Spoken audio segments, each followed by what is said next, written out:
Welcome to the Legendary Upside podcast and Legendary Upside YouTube channel. My name is Pat Crane. You can follow all of my content at legendaryupside.com. With me today, Rich Hribar, for a podcast that we now have a title for. Rich, we figured out a title.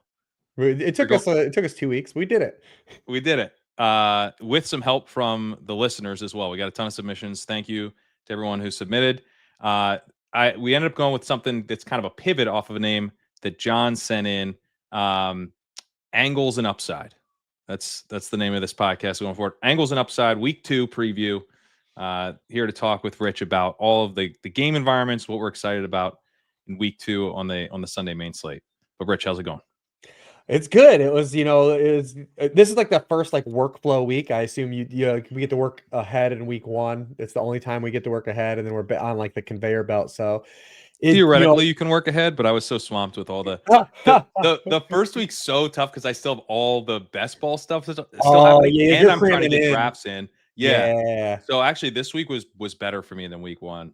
Yeah, this one's a little tougher for me, like the first couple weeks, because I try to cover more ground in these early weeks. Like one, because obviously gamers are more into the season because it's new, but also like we're just getting new data, so I try to cover everything. Like when people see Me too. Isaac Tesla catch a touchdown, they want to come read about him, or like they want to like what was his actual usage and stuff like that. So you're covering more bases. And it takes a little bit longer because you're trying to at least give some thoughts as like, hey, this happened in week 1, but like this is why like they could do something different in week 2 and stuff like that, right? So I do put a lot more work into it. It takes a little bit longer these first couple weeks, then the workflow starts to happen like October.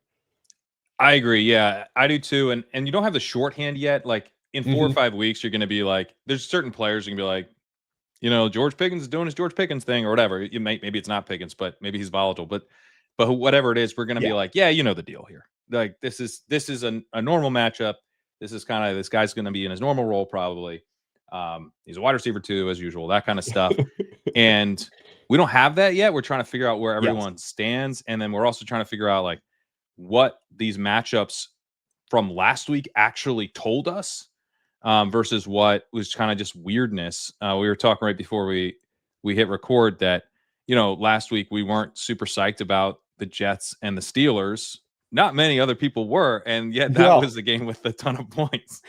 Yeah, I saw the big tournament winners like naked Justin Fields took down the big tournament, and it was just solo Justin Fields, which actually makes sense. I could see how people got there just playing the cheap rushing quarterback, and then you get the smash spot. But if you look at like the scores, like the Millie score and stuff, like scores in like the 180s, like that's just not what's going to win those big tournaments later in the season. It's scoring being kind of down. It was another slow start for offenses. I actually came in kind of optimistic for this year because like it felt like teams handled preseason a little bit differently, and then it was still just like really slow out of the gates. And I was really disappointed in like the first time play callers, and like a lot of my write-ups outside of the Jets with Tanner Ingstrom, a lot of the first time play callers I thought really had rough week 1s.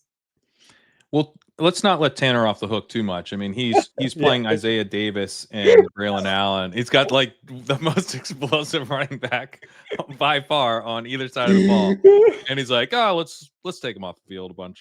It seems like a good idea. So, yeah, I'm not exempting him. No complete hall pass. Yeah, it was nice though to see him call at least plays to Justin Fields' strengths, like your quarterback, and not put him in spots, where Justin Fields is having to win out of the pocket in like 3rd and 8 regularly. Yeah. And it's also not lost on him that Garrett Wilson is just the locked in number 1 there, which is Josh Reynolds is out this week, so yeah. I mean, is that where we're starting? Are we just doing Bills Jets? Yeah, let's do Bills Jets. Because this is one of those things where like looking around, I'm seeing Breece Hall's not projecting all that well, and he's not going to get all the work. But watching the Bills, hold up against Derrick Henry last week, it was rough. And this team might be really struggle in run defense this year, and then also not be that great in pass defense. The Jets, I think, in some ways, it was a little bit hard to bet on going forward, especially the Fields stuff. Like one thing that jumped out is Fields only had a first read attempt on 38% of his throws, which is really low, and he held the ball. His average time to throw was 3.53 seconds, which is super long. So like all this stuff, like if you're a Justin Fields hater, you're like, he holds the ball too long. He can't read. He can't like make his read. He's like Yeah, he did that. The first read wasn't open. He kind of sits there, but he was super efficient when he was able to make a first read throw. He completed 100% of those passes. So that really helped his day, but that's obviously not going to sustain. So I think the Justin Fields passing stuff came with some real red flags, but you have him also being able to be mobile here. The defense not being able to stop the run, the offense leaning into his strengths there as a runner. So the dual threat nature for Fields here is actually very exciting. All the targets are going to go to Garrett Wilson. And I think this is another efficiency spot for Brees. The Jets should be smart enough to pivot. I don't think they will be. I think they're going to stick to the stupid plan they have of a 3-man backfield for another 3 or 4 weeks. But like, in a scenario where they just gave Brees Hall 75% of the snaps, he would absolutely smash here. Yeah, I mean, I think Brees Hall is my favorite just running back play on the slate in context of potential ownership and where we are. I mean, obviously, Mhm. CMC is going to get a ton of touches, but Ton. everyone's, a bunch Yeah. of people are going to play him. It's so funny because we did the show last week before even knowing the CMC stuff. And then we got off the air. Like when we were done recording is when like, it was like all the stuff for like CMC was like, well, I feel good. And they were like, we don't know what's happening. And then like, we get the Sunday as those touches, but we'll get to the 49ers. But I love this spot for the matchup, like you said. And it's fun for both sides, right? Because the Bills on one hand just faced like a similar stuff, like the quarterback RPO game and a lot of the outside zone stuff. The only running back that had more outside zone rushing attempts in week 1 than Brees Hall was Derrick Henry. So, they're going to see the same stuff. And it's like, did they fix that? Because they were in hell that entire Sunday night. Like there was like 2 plays where Joey Bosa on the first Lamar Jackson touchdown tackled the running back. Like he was did he make the right read? And the best Bills defender in week 1 was Ed Oliver by far, and he's not playing. He was the He's second out, yeah. highest. He was the second highest graded interior run defender for PFF in week 1, grain of salt or whatever. But if you watch the game, he was by far like their best player. The other thing too that stood out to me for the Bills defense is they look slow. They look real slow. And I don't know if that's something that's going to be like, static going in, but they just look, I didn't see like any team speed from them on defense. And I feel like that's a problem for this matchup too, especially when you have an explosive player like Brees. And he had that explosion in week 1. I mean, explosive run rate of 21%. He's at 12% last year. And then he had the missed tackles were a little bit back in his profile. And it's one game, whatever. But he did force some missed tackles in week 1 because that was really absent for him last year, was just, creating after contact. So He I also love him. Go ahead. He had an 11% target share, 25% targets per outrun, 4.75 yards per outrun, which led the position and will fall significantly, but still fun. And so you think about like ways this game can go, and both Fields and Hall are kind of insulated from, okay, what if the Bills just put it on the Jets? Like, well, Hall catches passes. Like, for whatever reason, he's not probably gonna be out there in like the true long down and distance stuff. I think Davis probably has that, but on first and second down, they're going to throw to Hall, and that's only more true if they have to drop back more. They only drop back. They only had 22 attempts last week, which is obviously a little bit of a concern from the fantasy volume angle. But the Bills should be able to put up points on them, and so yeah, I think Hall is not a particularly fragile play from like a game script perspective. It's a playing time issue.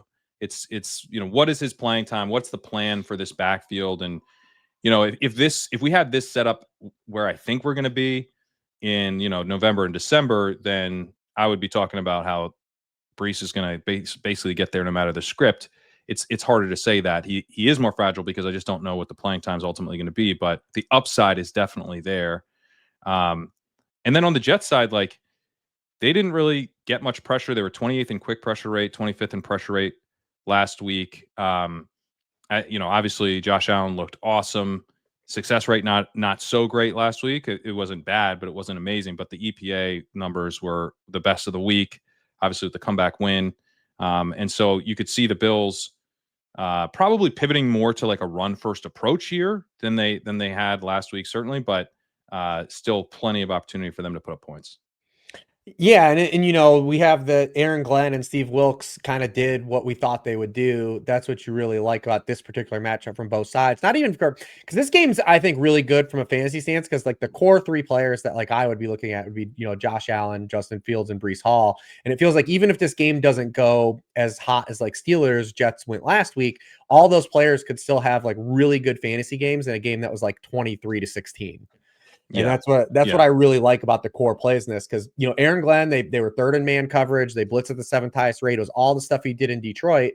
And like literally, Allen, this one like the big no is you just don't go to man coverage. So the Ravens did it in the fourth quarter for no reason. They didn't even need to, and he absolutely torched them against man coverage. Last year, he had 22 touchdowns and 3 interceptions against man coverage. He only threw 6 touchdowns against zone coverage last year. There was a stat I kept putting in the worksheet because he didn't throw his first touchdown against zone coverage like week 9 last year. It was crazy. Well, And the last time these teams played, what did Aaron Glenn do? He played man coverage on 52% of dropbacks. Josh Allen only faced man coverage one other time at a high rate last year. They blitzed Josh Allen on 38% of his dropbacks. That was the highest rate he faced of the blitz last year, and he absolutely lit them up. And obviously they're not going to get pushback like the Jets aren't going to do what the Lions did offensively back, but like if Aaron Glenn is just going to do Aaron Glenn things, like Josh Allen's going to do Josh Allen stuff, like if that's what they want to do. So it's the hard part from Allen is like trying to diagnose what was real for the production from the receivers because it just came in late quarter garbage time. But one thing that stands out though from the Bills because like Coleman had like 17 yards going in the fourth quarter, but they didn't rotate the receivers like the years like last year, and that was what stood out. That Coleman and Shakir actually got a big bump in terms of like route participation from where he was last year. He was like right around the 75% range, and he's at 90% week 1. yeah. It was literally just Palmer, Shakir, and Coleman. And like, last year it was like a rotating door outside of Shakir, the outside guys. And that at least gives us some stability to say, like, if you want to take a shot on one of these guys, you at least know now instead of not knowing, like, hey, Curtis Samuel is going to come in for some snaps or Amari Cooper's coming in for some snaps. Like, it's kind of these three. I had the same takeaways that it's these three running the routes. Josh Palmer had 75% route participation, and he was the lowest of the three. Coleman's up at 94%. So you have, where the routes are coming at receiver. You don't have routes locked in at tight end. Dalton Kincaid, Yeah, same stuff.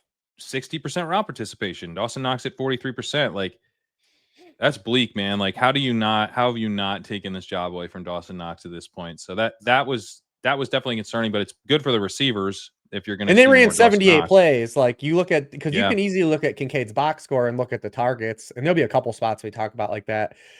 Because they're not running that almost 80 plays in this game. Like that's just not Yeah. if Yeah. that if They're that not. if that happens, all the dudes are doing good. But that's where that The 60% Jets like that, have like 27 attempts. because I know people get mad at us for like locking on to stuff like route participation over like targets and stuff, but it's like this is where stuff shows up. In a 1-game sample, we have a guy, that you're like, oh well, he could get some targets, but it's like, dude, if he's on the field for 60% of plays and they ran 80 snaps and he only got 4 targets, like what happens when they run, 62 plays? Like, Yeah. like that's where we talk about this stuff. Right. No, exactly. You're trying to take these offenses and put them into different environments and figure out what's going to happen. I still don't really know what's going to happen on the receivers with the targets. Like, Coleman's touchdown was deflected and he ends up looking pretty good in the box score. But, I'm not sure if we can really trust it. But at the same time, Shakir didn't look that great. Palmer didn't look that great. So maybe Coleman is the number one. I have him ranked the highest, but not by much. It's because And of the so, touchdown yeah, equity, right? I think that's if you're yeah, doing like rankings, you break the tie because touchdown equity. When he was on the field, he led the team in end zone targets last year. They threw to him again, in week 1. It's like that's kind of the tiebreaker. But I'm with you. It's kind of more.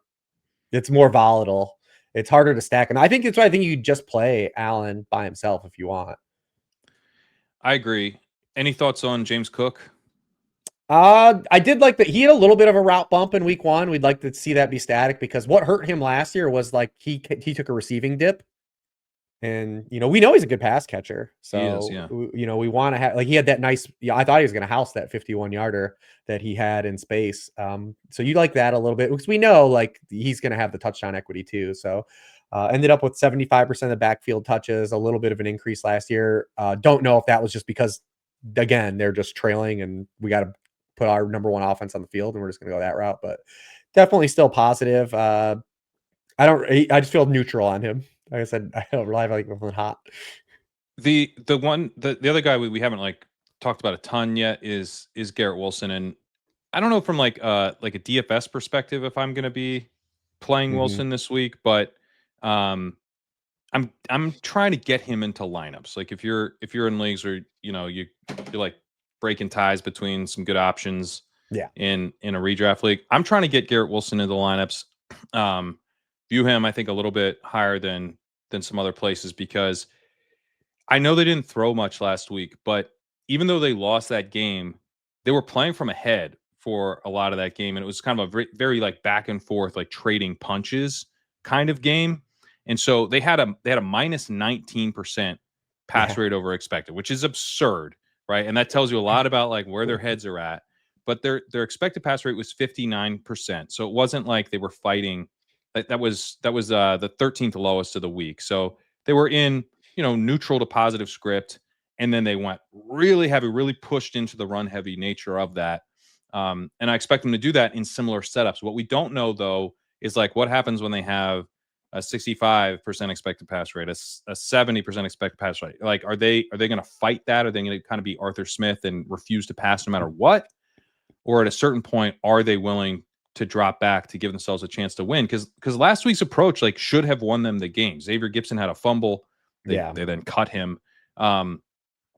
If that doesn't happen, they win that game. So they weren't like this wasn't them playing like stubbornly and stupidly. They definitely have a philosophy that's very built around the run, but it hasn't been tested yet when, sticking with that would actually like cause them to lose a game.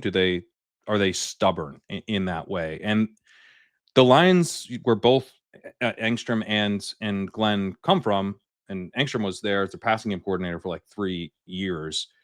That's not how they operated at all. Like they will pivot when they need to. So I'm a little bit more optimistic, I think, than some that there are pass attempts potentially in this offense if the team is having to play from behind, which there's a decent chance of this week. Yeah, I came out a lot more optimistic on this passing. That was my one worry. Like I think we all thought they were going to be able to run the ball like to a degree above average to good, and then especially with Fields being incorporated, the passing stuff was always a big mystery. And I just like that they put Fields in spots to win as a passer, like with control. Like they really kind of just doctored up a lot for him. He was 9th in dropbacks with pre-snap motion.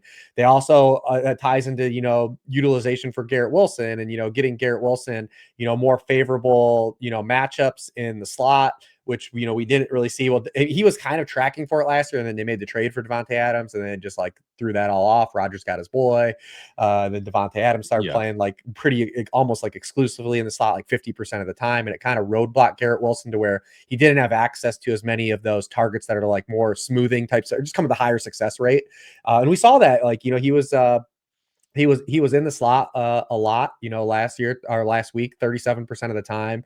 As a rookie, it was 33.5%, and then it was 29.1% last year, and then it was 29% year 2, and then 23% last year. So it does help. I do think when they do have to throw, he won't be quite as volatile as in years past because of that, getting him those looks. And then I just like that Engstrand got kind of just called the game around like the strengths of his players. And that's like what you want to see from like a first time play caller. And I came out pretty positive on it because Garrett Wilson was not a guy I was like super excited about to pay the price for. And I'm still like, the interesting thing about Garrett Wilson was I wish I had him in some spots, but I'm like still not mad. I bypassed him at where he was going in ADP because like I was usually that's when I was taking one of the elite QBs or someone else. And I still feel really good about having those guys too. And if you were like JSN over Wilson, like that feels good. So yeah. So like it's a weird thing where like I'm not like heartbroken when I look at the teams I could have had him on because I'm like, oh well, I still made a good decision there. But I also now it's like, all right, well, he did justify that cost now.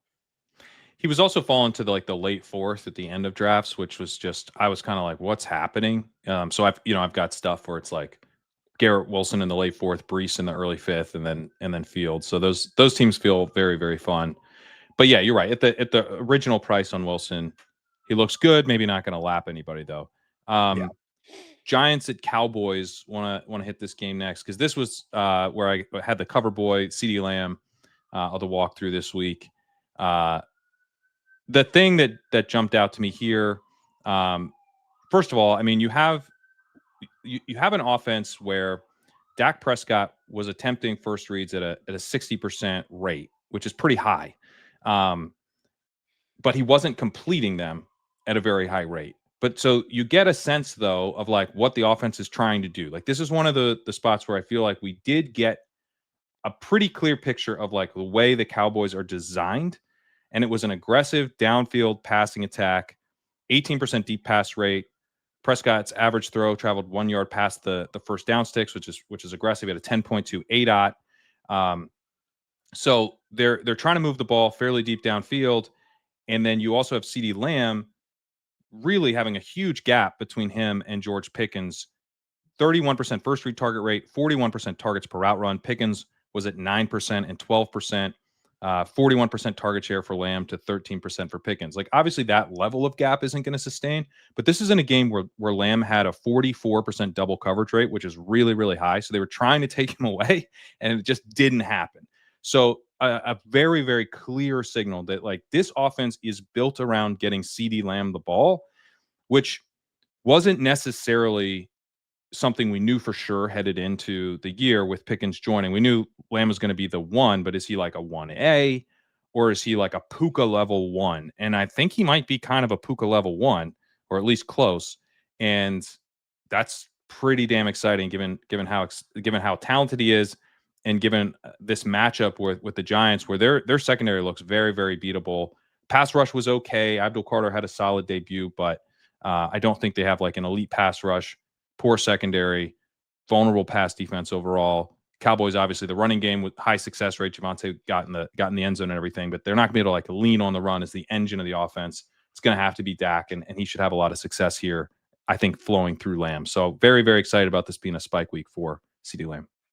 Yeah, I was disappointed in the Giants pass rush. I thought it would be a lot better in week 1. And then, I was like, oh, was it just because they faced Jaden Daniels? Was this a philosophy thing? And then, the Commanders couldn't block anyone last night in the game we watched. Right. But it's all like, yeah, well, like, they might be just, it's not, it might be one of these things where it just they're slower out of the gates and it's going to take some time to come together. But marrying those two things together doesn't give me, any hope that they're really going to get to Dak Prescott in this game either.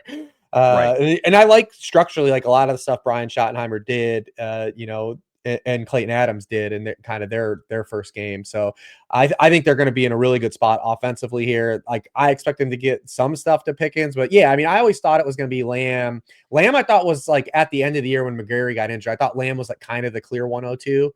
I was like, yeah, like it's now it's going to be, and when we get to the Falcons, we're not even doing the Falcons. Well, I'll tell you, my initial hot take is that Bijan's going to be like last year Achane. Like they just can't run the ball. And like, they're just going to have to circumvent. They're going to have to circumvent. Like they're so down bad on the offensive line, but that game's on the main slate. I forgot about that. But yeah, when that Swift, I was like, man, Lamb's the 102 because Pickens is going to help him as much as people thought Lamb was going to help Pickens. I'm like, dude, Pickens is going to draw attention. Like, and like, because Lamb moves around, like he goes everywhere. And he's just like Pickens, the fact that Pickens is going to have to command attention versus Jalen Tolbert and the ghost of Brandon Cooks, and even Michael Gallup. I'm like, this is great for Lamb. Like Lamb is just going to absolutely feast. We thought this team was going to have to drop back flat. The one concern I do have about the Cowboys big picture, and I just need to see the larger sample size, is the addition of Matt Eberflus. And I kind of really didn't think about this in the offseason. And then like I really noticed it on Thursday. So when you structurally want to play really passive defense and you don't want to blitz, you want to play coverage, and you want teams to throw a bunch of passes underneath, what that is, we've seen this with Jonathan Gannon. Jonathan Gannon's done this forever. Matt Eberflus has done this at his stops too. Is it can be a little bit of a restrictor plate in terms of play volume because the other team is running more plays inherently because you're not trying to give up splash plays. Like their whole thing in week 1 was like they gave up one explosive. So it's like if you're not giving up explosives, that probably lowers the run out for like the potential this to be like last year's Bengals. You heard like this, the Cowboys kind of being right.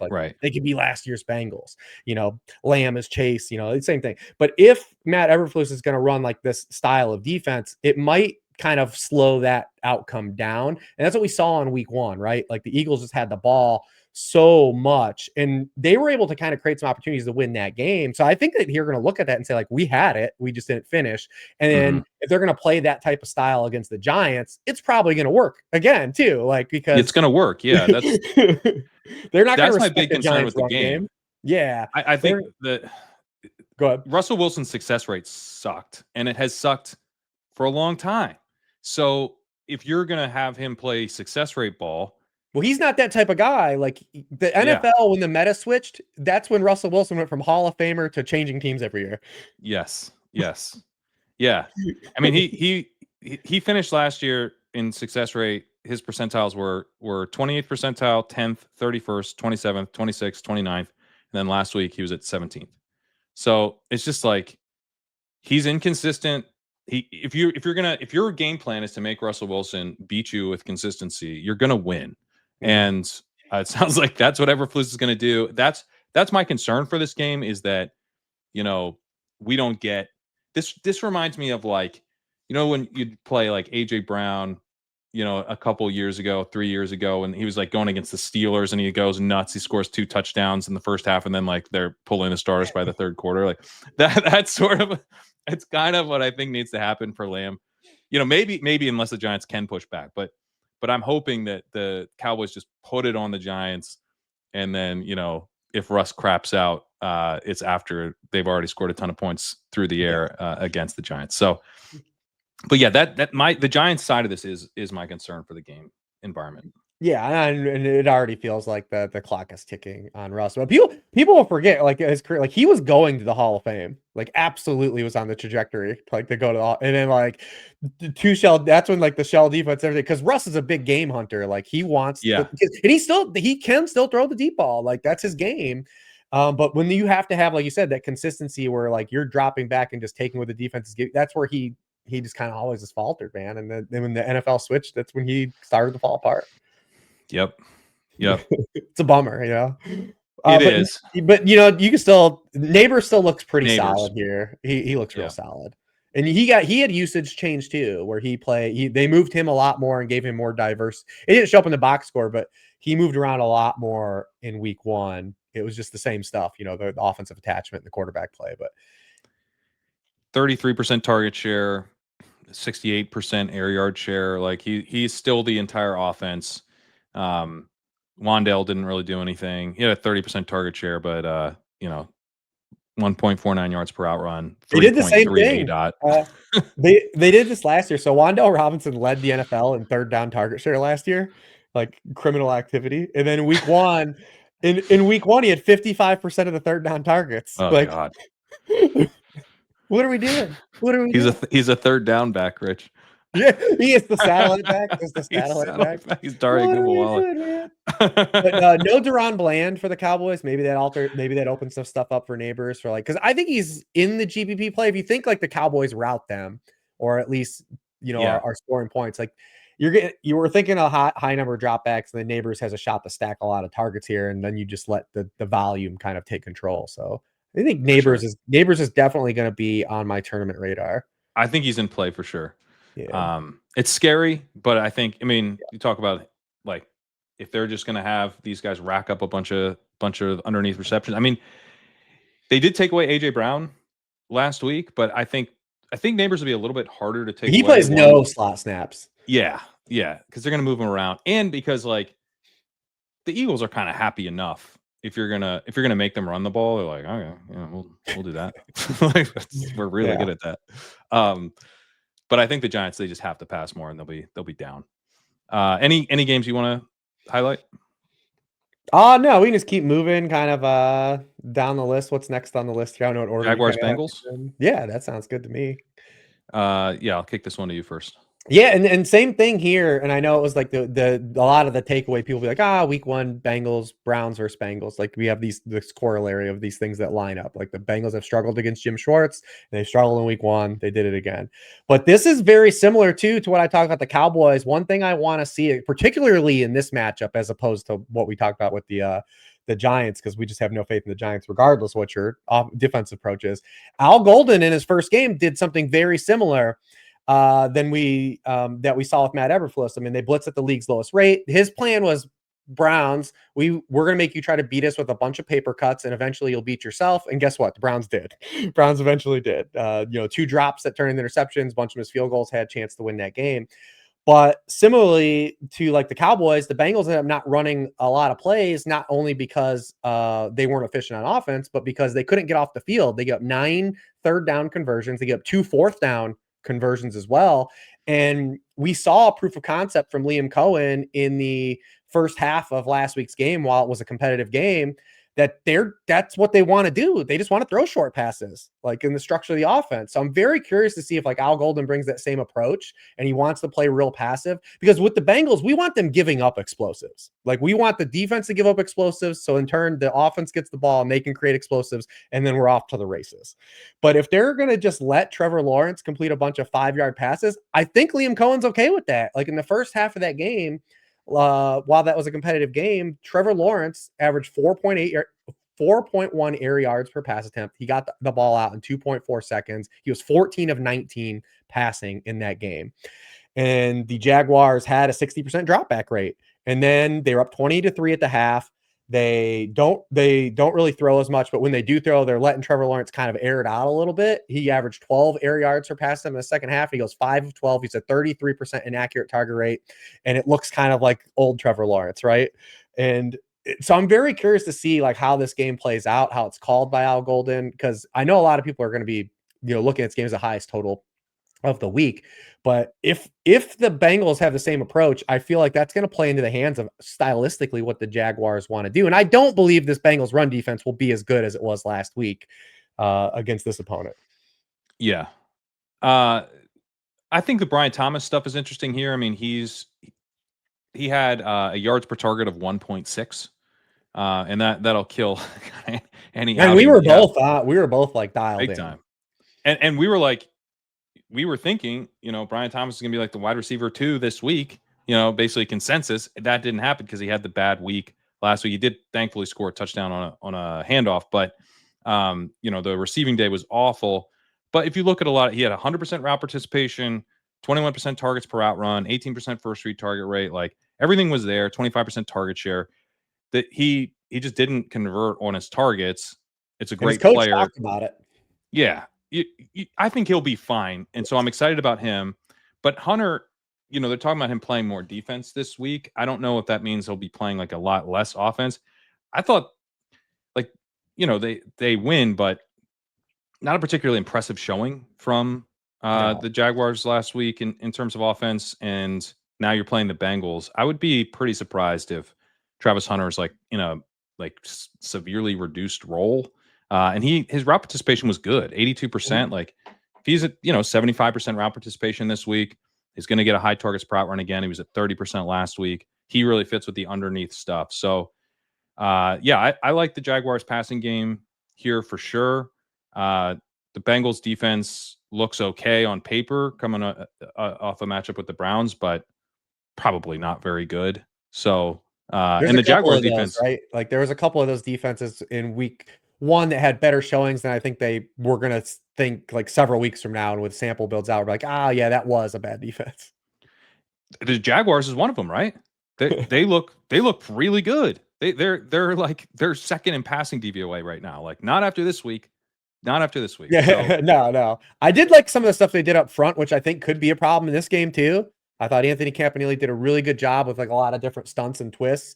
Really had that Panthers offensive line in a real bind, and the Bengals won't have Lucas Patrick here in this game. So that's another matchup I'm very curious, because when you show something week 1 against the Panthers and it looks good, all right, now let me see it against the Bengals. It doesn't look as good. right. But the Bengals offensive line was a clear problem, like we had talked about. I mean, there was a possession last week. Joe Burrow took 3 sacks out of possession and they punted. Like just took 3 straight sacks and they lose the ball.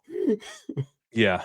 That's the one spot, because Jaguars, they were getting pressure quickly too. Yeah. That's the one thing where they were running a lot of games up front, which I thought was cool. Like I was like, all right. Yeah, and I mean, the Bengals. It's tough because the Bengals are coming off a matchup with the Browns. So their offensive line is not going to look great, but they're 29th in preventing pressure right now in pressure rate. So And we don't expect it to be good over the course of the season. You just it don't won't be want it good. to be you just don't want it Yeah. to be 30, 29th through 32nd. Yeah. I think the if this game fails thing is is Chase Brown bullishness to me. Is that like because what we saw last week is that the Bengals actually were run heavy, which they rarely were in 2024. But the offense was struggling. You're going against a Browns pass rush that's dangerous, and we did see teams. They tended to be. It wasn't the Browns weren't like a huge run funnel last year, but they were like a little bit of a run funnel. Made sense. You're kind of avoiding the pass rush, and the Bengals actually shifted to the run and leaned on Chase Brown in a really big way. He lost, some of the routes. Like he only had 45% route participation, which is running back 19, not that great, but he handled 91% of the carries, which led all running backs. So if they do kind of pivot here, they're having trouble protecting Burrow. The Jaguars aren't giving them that much trouble on offense, and it's just like let's kind of be more balanced or even run first. Brown could really get fed here. He's pretty interesting to me as a DFS play. He's going to be really popular and or he's tracking to be really popular. And I do think the receiving stuff kind of matters for him because my comp for him in the offseason was like, oh, he's Kyron Williams with Yeah, receptions. Like yeah, this is cool. Like he's, and a little more juiced, I think. Yeah, but like his efficiency, even going back to Illinois, like his rushing efficiency has always been kind of lackluster. And even if you go back to last year when he was cooking for fantasy, like his rushing box scores were never flattering. And Mm-hmm. and if we have to just rely on him as, and I think we'll get some early down targets, like we didn't have those last week. But if he's really reliant on rushing now and just touchdowns, like he looks very Kyron Williams-ish. And we need those that receiving involvement, right? Like during his run as the starter last year after Zach Moss went down, I mean, he was the RB7 in team target share. He was the RB2 in receptions per game, and he was the RB2 in receiving yards per game. That really is what pushed him up the totem pole. So I'm really curious because the Jaguars last year were really bad in terms of giving up production to running backs out of the backfield, and then they allow the Chuba Hubbard touchdown, which is kind of whatever. It could be just nondescript, but they were bad at last year, and then they gave up the touchdown in week 1. So I'm just curious to see what rolls over and see how many targets we get out of Chase Brown. I do think he's the type player that needs that involvement though. He didn't do anything with them, but he did see 3 targets last week, and that was good for a 14% target share because the offense Yeah, was terrible. they ran 49 plays. Like it's Yeah. So yeah. I think he's kind of mixing in that like he will still get targeted even though he's not going to play third downs. Like he's P Ryan is P Ryan again, and then he's Yeah. kind of taking over that mixing role. Which isn't a death knell because we, a lot of people had the Harvey Dobbins thing, and oh my god, I want to get to that game. But yeah, it's so he's not gonna like because you get running backs get more targets on early downs than you do as the third down back. It's just Right. removing any of that type of route participation is big for a guy who just really has never been efficient per touch. Like we want Right. anytime you remove you start to just chip away and chisel away at it. You're just like it takes a little bit away. It's just a Yeah. little bit of sheen. No, that's fair. I think part of my enthusiasm for him this week is actually like if I'm playing this game to go off, then I want the receiving game. But if I'm Yeah. playing this game to maybe be a little bit disappointing, and that be partly because like the Bengals aren't protecting well, and the Jaguars pass rush is for real, and like God, what's going on with the Bengals? What's going on with the Bengals, I think could be Chase Brown gets fed carries like that in that scenario. So because I mean these defenses are bad, so it's hard to see there's just not being any points in this game. And I guess we should mention Travis Etienne because he's another way, on the other side of this game where maybe he's, how the Jaguars are playing it a little bit more than we'd prefer, and going against a Bengals run defense that doesn't look, particularly like they were okay last week, but Yeah, It's I have only against third I down mean back. they allowed the fewest yards per carry, but to running backs I last don't know week, if it and matters. I don't think that I don't believe that yet. Like Yeah, I me don't. neither. I refuse to believe it. Like I refuse to believe it. And then Carolina had success as a run game, and that kind of goes hand in hand of like Liam Cohen's history, but it was also against Carolina, and Carolina had the same problems. They lost one of their defensive tackles, Tershawn Wharton, during the game, who they paid up for in free agency from the Chiefs. So it's just like I need more proof of concept from both of these teams. It's again, I need to see more. I will say though, this is your window. Like we talked about this last week about ETN looking good in week 1, and then they trade Tank Bigsby to open like the week on Monday. And it's like, this is your window, like, because after this, it's still Texans, 49ers, Chiefs, Seahawks, Rams bye week. Like, I still think that this is your carrot. And maybe you want to say, hey, I'm going to try to get one more game out of ETN before I shop him because they're playing the Bengals. And this is a good spot maybe for a game environment. But I would almost even use this matchup as a carrot if you don't need him. Like, say, But like, the problem is after week 1, if you're like, hey, ETN, like I it's like, know, okay, but man. people took a hit in week 1, like, you know, this is why you piss yellow, right? Like Yeah, yeah, yeah. Yeah. I think even someone that like Go I'm to the happy in the Walker owner. spots I took some running backs, but we saw like offensive line play and rushing efficiency take a major hit in week 1 compared to where we were last year. And will that be static for 17 more weeks?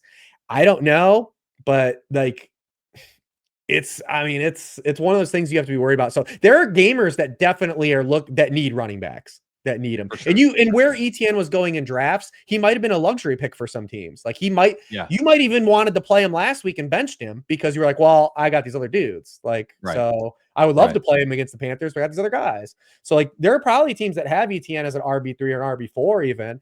And there might be someone because like if you're an RJ Harvey owner and you took RJ Harvey in the 4th round, like you don't feel comfortable starting him this week. And it's not part of the thesis was you never like it should have been insulating for that. But like if I'm got ETN and I'm not using him, like those are the doors I'm knocking on. Like I'm going to you and saying, you need this guy. You need this guy. And then I'm saying, like, well, what do you have that I need? Like, you know what I mean? Right. What Right. if were you counting on Isaiah Pacheco? Let me see. Like, Yeah. DeAndre Swift. Did you draft DeAndre Swift as a starter again? Like, you need this guy. Like against the Bengals, you better get him. You better get him. Like, Do you think the Jaguars are doing this to the Bears? Like DeAndre Swift, really? That's your starter? Well, if I'm the Bears too, like, why wouldn't you been in on Tank Bigsby for a 5th? I don't know, man. Like, I really don't know. Bigsby actually makes a ton of sense for the Bears. Like, yeah, exactly. So I do think though we are going to see Tootin. Like Matt Waldman had some really good tweets about this.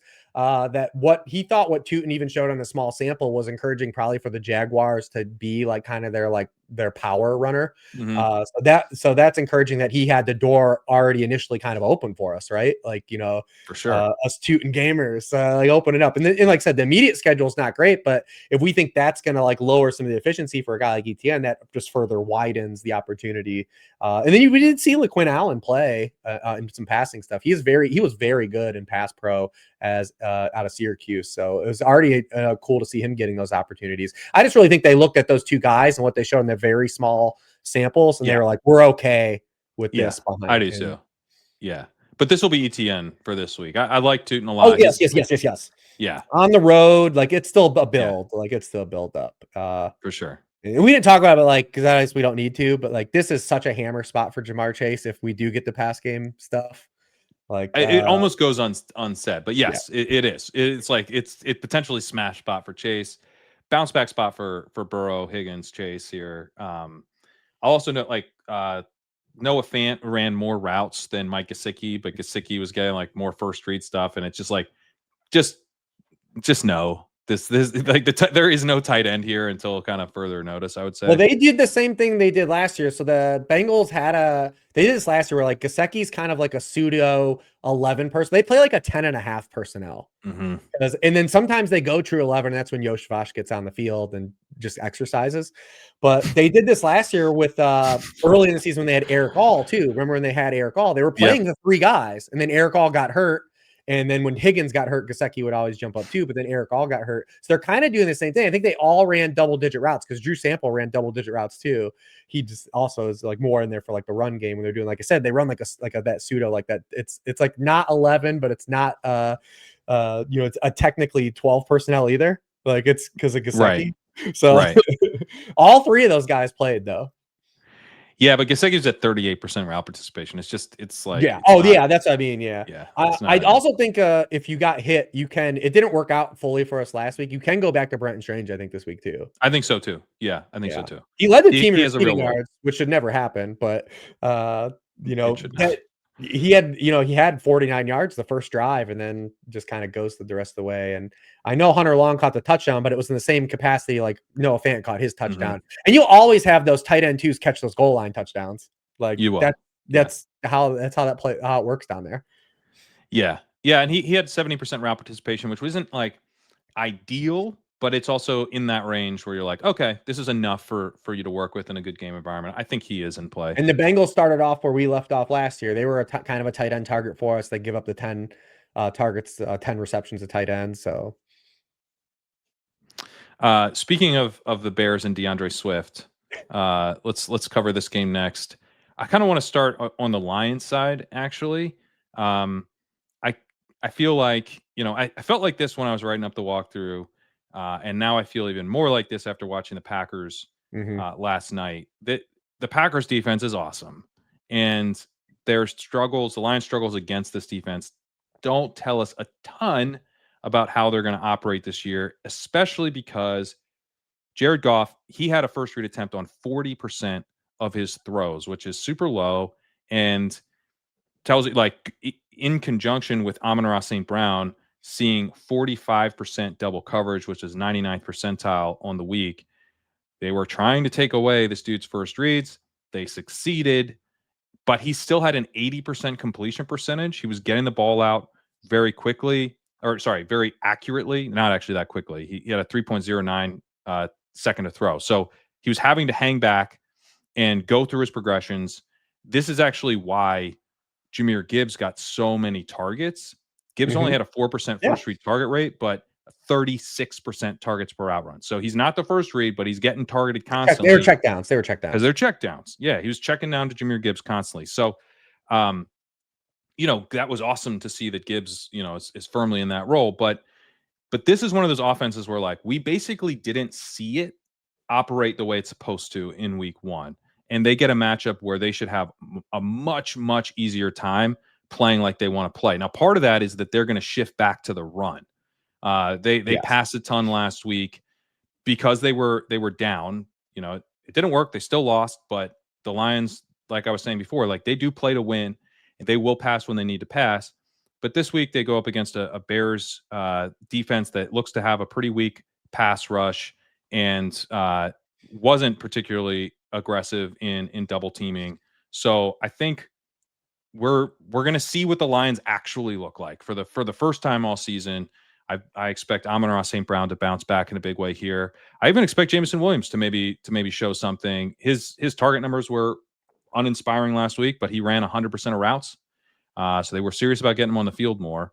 Laporte is interesting here. I think the whole passing game is pretty damn interesting. And then I think the running game could get back on track this week as well. They should have more volume, and they're going against the Bears' run defense that was not impressive against the Vikings. Yeah, I think we're looking at the Packers. We saw this again. This first week one game plan was very similar to all the things you laid out. The Packers against Jared Goff, they didn't blitz him at all. They only blitzed on 9% of the dropbacks, and they only played man coverage on another 9%. Like they were just playing shell coverage. You're not going to make your first read, adjust, check down. Yep. And then last night they shifted. So like the Packers are a team like you're gonna have to watch them. Like they might be game plan specific, which you feel really good about if you're a Packers fan. But they're a team to be noteworthy because they blitzed Jaden. They tripled their blitz rate last night and really played a lot more man coverage than they did against the Lions. So it's something to keep an eye on for them. I made the commentary with Hilo. If that game wasn't on Thursday night, the Lions would be less owned on Sunday because I think a lot of people are gonna watch it and just say like, "Well, the Lions are bad because the Packers are so good," and then they'll go back to them even more. Yeah. My opinion, though, of playing it's a little bit structurally different than you. Not that I disagree with you, but it's Jared Goff as a quarterback, he thrives on the marriage of the run game. We talked a little bit with Yeah, Kyler Murray yeah. last week. And if we were betting on Play the run action. game opening up, because they ran nothing under center last week. Like, that was my one fallback with John Morton is he was in the building and watch Ben Johnson do these things and have these counter punches. And then week one was like, all that stuff that all these guys that were successful with, what if I didn't do that? What if It's I so didn't frustrating. do that? And Grizzer did that we'll say it for another week, see what he does. But Grizzer did the same thing, like with the Bucks, like that stuff that was really good for us. Like, what if we took that out? We took that out. And there was that was where I was a little bit frustrated with John Morton. But if my opinion is like if Goff and this passing game are going to get going, they're going to get it going through the run game. And if the run game is the bet to unlock the passing game, why don't I just bet on the run guy? Why don't I just go back to Jahmyr Gibbs? This is an awesome Gibbs spot. Like, why don't I just go back to Jahmyr Gibbs? Like, that's if Amon-Ra and Jameson Williams are getting there because Gibbs and Montgomery are opening stuff up, I feel like I just want to, if that's the avenue, I should just play the run game piece. So so I don't disagree with you. It's just that my putting that all together, I'm like, well, I want to play Gibbs then. I want to play Gibbs too. Yeah, he's this is a game where I'm like, there's so many different. I'm like, I like basically all the Lions pieces. So not so much Montgomery, but I mean, right? In season long stuff like He'll Montgomery, he had 11 carries last week. He led the team. Like he's still involved. So I think, if you want to try to like bet on a touchdown in a season long league with Montgomery, I think this is a pretty good week to do that too. For DFS, it's Gibbs and the passing game for me. But no, I love the Gibbs call. I think he's a really, really strong play here. Thoughts on the Bears side? Yeah, I mean, it started off good in script. Obviously, we saw kind of Caleb, but I also want to say, give Brian Flores a lot of credit in that game on Monday night. I mean, he really altered his game plan from first half to second half. He was in his bag because Caleb was kind of, good, but then in the second half, like he just looked hesitant to let stuff rip. And I think it's because he was confused. Like, I think Brian Flores just really confused Caleb at the line of scrimmage last week. So I want to see some more of the sample build out against other defenses. Kelvin Shepherd in his first game, really, he did what Aaron Glenn did. He took over for Aaron Glenn and he ran it back. He was like, this is the way we play defense. I'm going to do the same thing. Played a lot of man coverage, it's aggressive and blitz heavy. A ton. Yeah. So like we like that for some opportunities, obviously against Ben Johnson. They were dead last in EPA on blitz dropbacks though. Like it didn't work. No, but that's what Aaron Glenn always did too. Like, remember Aaron Glenn we just brought up the Josh Allen thing with Aaron Glenn. Yeah. What's not working? I don't know, man. This is what we do. This is what we do. Like blitzing Jordan Love is not like a great idea. He's really good against the blitz. Right. And Matt LaFleur is gonna like that the Mick Shanny tree, like they want you to blitz them. Like, please put our guys in isolation. We're gonna scheme the hell out of some dudes open. And last night, like, was the same thing. Dan Quinn fell for the bait. Like, where it's like, oh man. But I really like, if that's the approach, if we believe this is what the Lions are going to do, I love this spot for Rome Odunze. Like, I really love it. Yeah. I mean, because like when you look at the first read stuff and everything, like Zacchaeus was too much involved, but yeah, Odunze operated as the anchor. But I also like, Odunze, like he led the team in route participation, targets to open the year, but Brian Flores, because he doesn't play a lot of just ISO man. But when the 4 dropbacks, it was only 4. Again, week 1, we're going to be silly samples. He got targeted. Like Caleb gave him a shot. He targeted on 75% of them, 3 of the 4. And it's like, because I feel like if you're thinking about it from like a DFS angle, we want the shot plays. I want the money plays. I think that's still going to be Rome. I think that he is going to be the kind of he's going to be getting this type of stuff Jameson Williams was getting last year with the Lions, and maybe like a little bit more of like where it's blended together. And then you're going to Marvin Harrison. Yeah, and then you're going to see DJ Moore kind of be more of like not the full Amon-Ra stuff because he's not going to start, but like you saw him moving in the backfield in week 1 and like doing some other stuff. He's going to get more of like the creative type of stuff where Rome is going to be running, I think, a lot of the big boy routes. And I think the big boy routes, if you're going to blitz and play man coverage, that's where the big boy routes like have upside. Okay, I like that call a lot. Not one that had jumped out to me, so I'm excited about that angle. The Dunze stuff. I mean, he did earn targets out there. He didn't have Well, he did have a screen pass, but it went for negative yards. Hey, Marv got one screen too, and it went for I think 1 yard. It was like, well, is this why they don't do it, or are we happy they did it? Right, exactly. But he faced a decent amount of double coverage. So did DJ Moore. Had the most double coverage of anybody last week at 47% rate, but Adunze was at a pretty high rate too, at 34%. So he's kind of be going against blitz, more one-on-one stuff. He did have a 20% targets per out run, which is pretty solid. Certainly a lot better than Moore, who was at 13%, 25% target share last week for Dunze. So not like a super exciting debut, but definitely I would say more positive than not. So I like that call if he's going to have more double coverage And that was my kind of takeaway from the or Bears. I single know a lot coverage. of people had doom and gloom, but I thought they showed some optimism, reason to be a little bit more excited from where we left off a year ago. And then I just really want to give a lot of credit to Brian Flores, man. Like a Yeah, lot of people have been put in a blender by Brian Flores. it's true. The tight end stuff, I'll note, Cole Kmet was out there 70% of routes. Colson Loveland just 48%. So I think Loveland's going to take this job, but we're going to have to wait. We got to be patient here. And that was the story of week 1. And we try to harp on this stuff because a lot of your content you guys do with your audience is similar to mine, where like you're telling people to get these younger players and For sure. and you're trying to emphasize like, you're getting them at these non-starter prices. So you have a little bit more leniency to maybe not thrust them into lineups. And it varies for some guys, obviously you're paying prices for like Travion and starting price for those guys, but like guys like Luther Burden and, essentially Loveland and some of these other guys that we'll touch on, but we knew it's gonna be a slower burn and you have to have a little patience. Like I know people are probably frustrated with like Golden and because he had the 2 opportunities last night that could have been cashed in, but like it's just going to take time for these guys to earn their reps. We saw with the Texans guys, right? Like a lot. We're not going to talk about that game, but like they just didn't trust those guys on the field yet, and we try to emphasize. Play like, Justin Watson over them. That's. I was like, look at. I'm writing that game up because I'm doing the Mondays this week, and I was like, there's a couple Olabisi Johnsons we got here. Xavier Hutchinson. Yeah, so you just have to be patient. Watson. You just gotta be patient. You gotta be patient. You gotta be patient. All right, let's talk Patriots Dolphins. Yeah. Where do we have to be patient with Travion Henderson, or can he just play way more? Oh, I think that would make me happy. I think you have to be, at least for the week 1 guys, you got to be kind of bullish, I think, of what happened at Travion, right? I think so. I mean, he only had a 35% snap share. Stevenson was at 65%, but Stevenson did not look good, and Henderson looked awesome. And Henderson had 6 targets and 5 carries on just 25 snaps. So very, very heavily involved when he was out there. And I noted in the walkthrough, like, this was a team, I know they were terrible last year, but they had an 8.5 game win total. You get Vrabel coming back, May in his second year. Like, there was optimism for this team. For them to lose to the Raiders in week 1 is like not the way things were supposed to start. They did not look impressive on offense.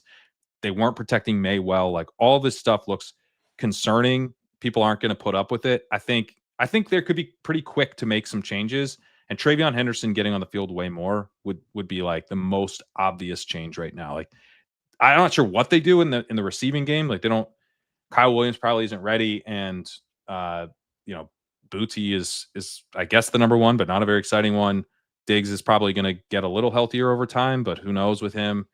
Demario Douglas had negative yards, so it's just like there's just not any playmakers here except Travion Henderson, and you do go get a Dolphins defense that both looks terrible and had the highest blitz rate last week. So maybe there's opportunities for like blitz beating, big play explosives. I think this is like one of those spots where I came away from week 1 being like, crap, the offensive line still sucks. It's not like as bad as last year, but it's not good. It's going to be a problem for May all year, but maybe not so much this week. Where the pass rush for the Dolphins last week was pretty anemic, and that was including them blitzing a ton. And so you're like, can't protect, can't get explosives for the Patriots, but this is a matchup that could kind of cure both those issues. Yeah, and the only minor good thing the Dolphins did defensively was kind of stop the run. So it's like that's not a signal for Ramondre, right? Like it's you're not bullish on that. No. Really disappointed in Josh McDaniels week 1. I mean, just nothing creative nothing to help his young quarterback out. They used pre-snap motion 30th in the league. When they did use pre-snap motion, he actually, because they ran so many plays, the rate was lower than like the raw counting total. When they did use pre-snap motion, Drake May 9 of 13, 8.2 yards per pass attempt, and his passing touchdown. They were 17th in play action rate. So on static dropbacks, and I label this static dropbacks are plays without motion or play action. Drake made QB 25 in rating, 58.6% completion rate, 5.4 yards per pass attempt with an interception. Like you have to have some dressing in today's NFL. Like you have to show something. You have to show something pre-snap. You have to alter the defense. You can't just drop back and throw. And in the state of this offensive line where it is right now, and the state of their playmakers, like you have to help them out. You have to help Drake May out. So I'd like to see a little bit more of that.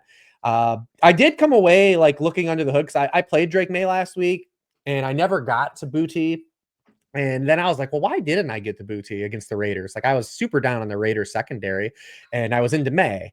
And then and you go back to last year, when May played, this was what Booty did. Like he led the team in air yards when May played. The final month of last year too, going back to last season, I mean, he's now been a top 20 scorer in 3 of his past 4 games. He outright won the job from Kyle Williams. Kyle Williams ran 5 routes. Diggs is still clearly in a ramp up role. We talked about this last week that they were going to ease him and he'd have a high target per route rate and then not have a lower target rate. Demario Douglas still looks like a limited player. He's okay, but like he's not anyone like you're scared about. And then we're facing this Dolphins defense that was okay against the run, blitzed a lot. It kind of feels point chasey on the surface for Butte, and outright could be because like the target stuff's not flattering, but the types of targets he gets and the style of defense the Dolphins want to play, it kind of feels okay to give him another run. It does. I think to be fair to us, I mean his open score last year was horrible. And, like in line with like Michael Wilson, it wasn't actually that much above Jalen Polk. It probably will never be good though, right? It will never be good. He doesn't get any separation. Like his whole deal is like May, because he had some great plays last year, but those great plays were May's plays. Like the ball comes, the defender's draped, the ball needs to be placed like in a bucket, into his arms, in the end zone, and May hits those throws, and it's beautiful. But this was a little bit more encouraging last week, where it seemed like he was actually going to use more of the middle of the field and kind of like more in like kind of a true number one way. So maybe he's taken a step forward. But that is why I do have him on a 5.55 actually. But normally I wasn't drafting him. And yeah, it's like it's just because it's like, man, this dude, talk about a guy who was used by necessity last year. The thing is, maybe he's needed as much this year, and maybe he's taken a little bit of a step forward. Still a young player, so I agree. I think he had some pedigree. I mean, he was a 5-star recruit, a good pedigree breakout. like early in his college career, and then he had the ankle injury, some off-field stuff. Never really kind of he had like poor combine, like it kind of sank his. But also like the stuff that sank him, like it could be a thing where he just needed time. Like right, I don't know. Maybe it's coping, but like right now, I just think in the short term, he's kind of like their answer for what the Dolphins are going to present, because Diggs isn't going to be at 100% yet.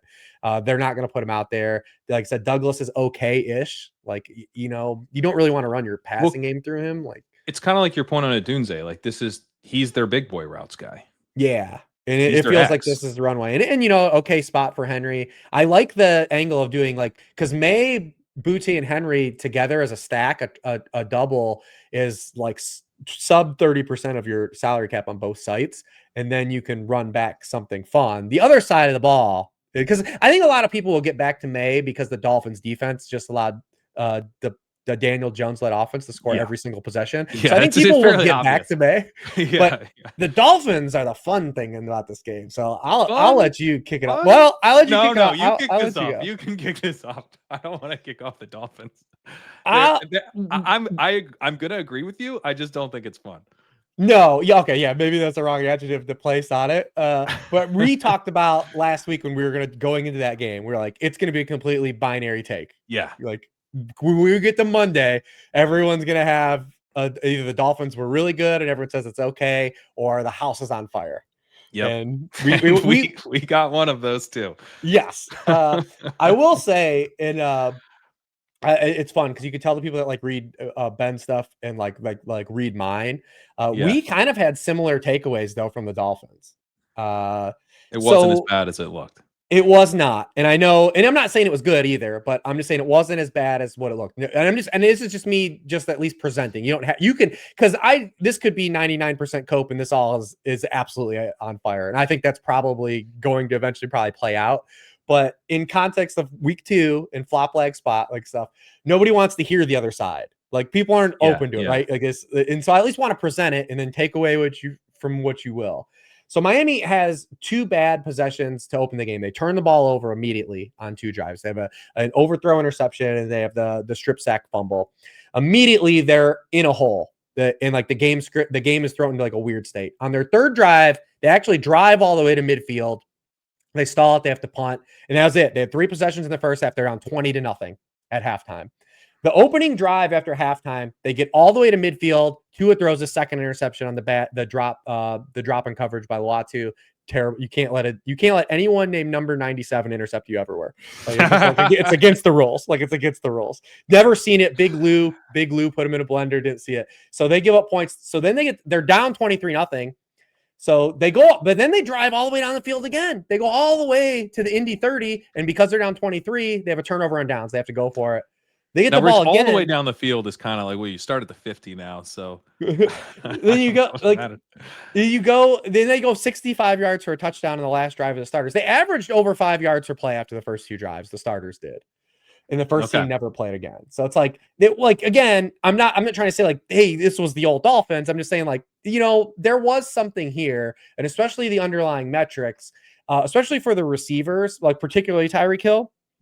And he led the team with a target on 27% of his routes. In the first half, he had 43% of team targets. He had 59% of team air yards, and he was at through 3 quarters, 2.4 yards per out run, which is massively elevated from where he was last year. Now, the Dolphins just didn't run any plays. This is the team again. Yeah. They just didn't run enough plays for that to stand out. And they pulled the starters at the end. So you've got a lot of people will look at the box score and see the raw targets, and they'll be like, oh, going back to last year, Tyreek's been under 50 yards now, and like 4 of the past 5 games. But if the Dolphins had play volume, like those rates would have looked a lot different, and the target rates would have looked a lot different. Does that happen here? No, Christian Gonzalez already ruled out. No team gave up more explosive pass plays in week 1 than the New England Patriots. They're another team played a lot of Trey Tucker. Yeah, to Jack Besh on 2 targets, like 2 routes run, like Dante Thornton, like those guys. So again, take away what you've read, but like I am 100% still playing a lineup with Tyreek Hill, and we have this weird Miami factor, right? Like, so we have the week 1 factor. Maybe the Dolphins don't fit into this because they're just going to be terrible and it's all going to be scorched earth. These teams that get blown out in week 1s typically do come back and play well in week 2. Even last year, Cleveland, Washington, the Jets all got blown out by double digits, come back and win in week 2. We're doing an early kick Miami game, and which is always like a spot we look for because the Dolphins have this weird home field advantage that I can't believe they're even allowed to have. Because they're not going to wear their dark uniforms. They're going to be a home because in September they wear their white uniforms. The stadium is built so the opponents are stuck in the sun the whole game. It's supposed to be 90 degrees at kickoff too. They're like, come on, yeah. It's gonna be humid. It's gonna be humid. And like, if you just have 2 teams playing man coverage and like this, because even when these teams played last year in like the lackluster version of the Dolphins, they scored 34 points on the Patriots, 2 through 4 touchdowns. Like, I'm at least in a single entries, like I'm stacking this game. I absolutely am. No, I was just on with Neil Orfield and Squirrel Patrol and Davis, and we were I was like, we talked through all the wide receivers and no one mentioned it, and I was like, all right, I mean, Tyreek, we got to talk about Tyreek, and it's like we kind of made promises to ourselves as analysts, like it's going to be binary. We're going to find out 100% for sure if the Dolphins are good again or horrible, and then when they're horrible, we don't play Tyreek. We're not chasing it. And then it's week 2. And it's like, well, they were horrible, but hang on, they weren't as bad as everyone's saying. And actually, I'm still playing Tyreek. So it feels awful. But I think I honestly do think it's the right move. I need one more bite. One more bite of the poison. I need one more taste of poison.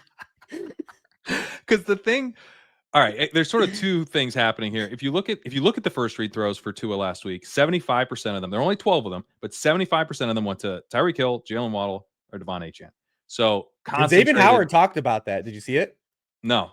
So Xavier Howard said, who was with the Dolphins, obviously, and played for, Yeah. is on big Oh, league. I think yeah. He said the game plan was just strictly to take Tua's first read away, because when he has to move off his first read, he panics. That's exactly, like, if you look at the numbers, like, that it could not be more clear that this guy's first read was taken away, and then he panicked. He had a 50% pressure to sack rate. He threw an interception to a defensive lineman. he fully panicked. But he only had a first read attempt on 44% of his dropbacks. Back in 2023, when he was cooking, that was up at 58%. So that's a pretty low number. They were successfully taking away the first read. They were doubling Tyreek a ton. 32% double coverage rate for him.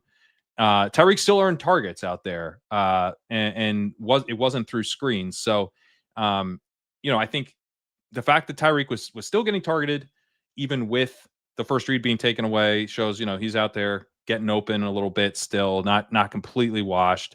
But then, what if they're able to actually execute their offense the way it's designed?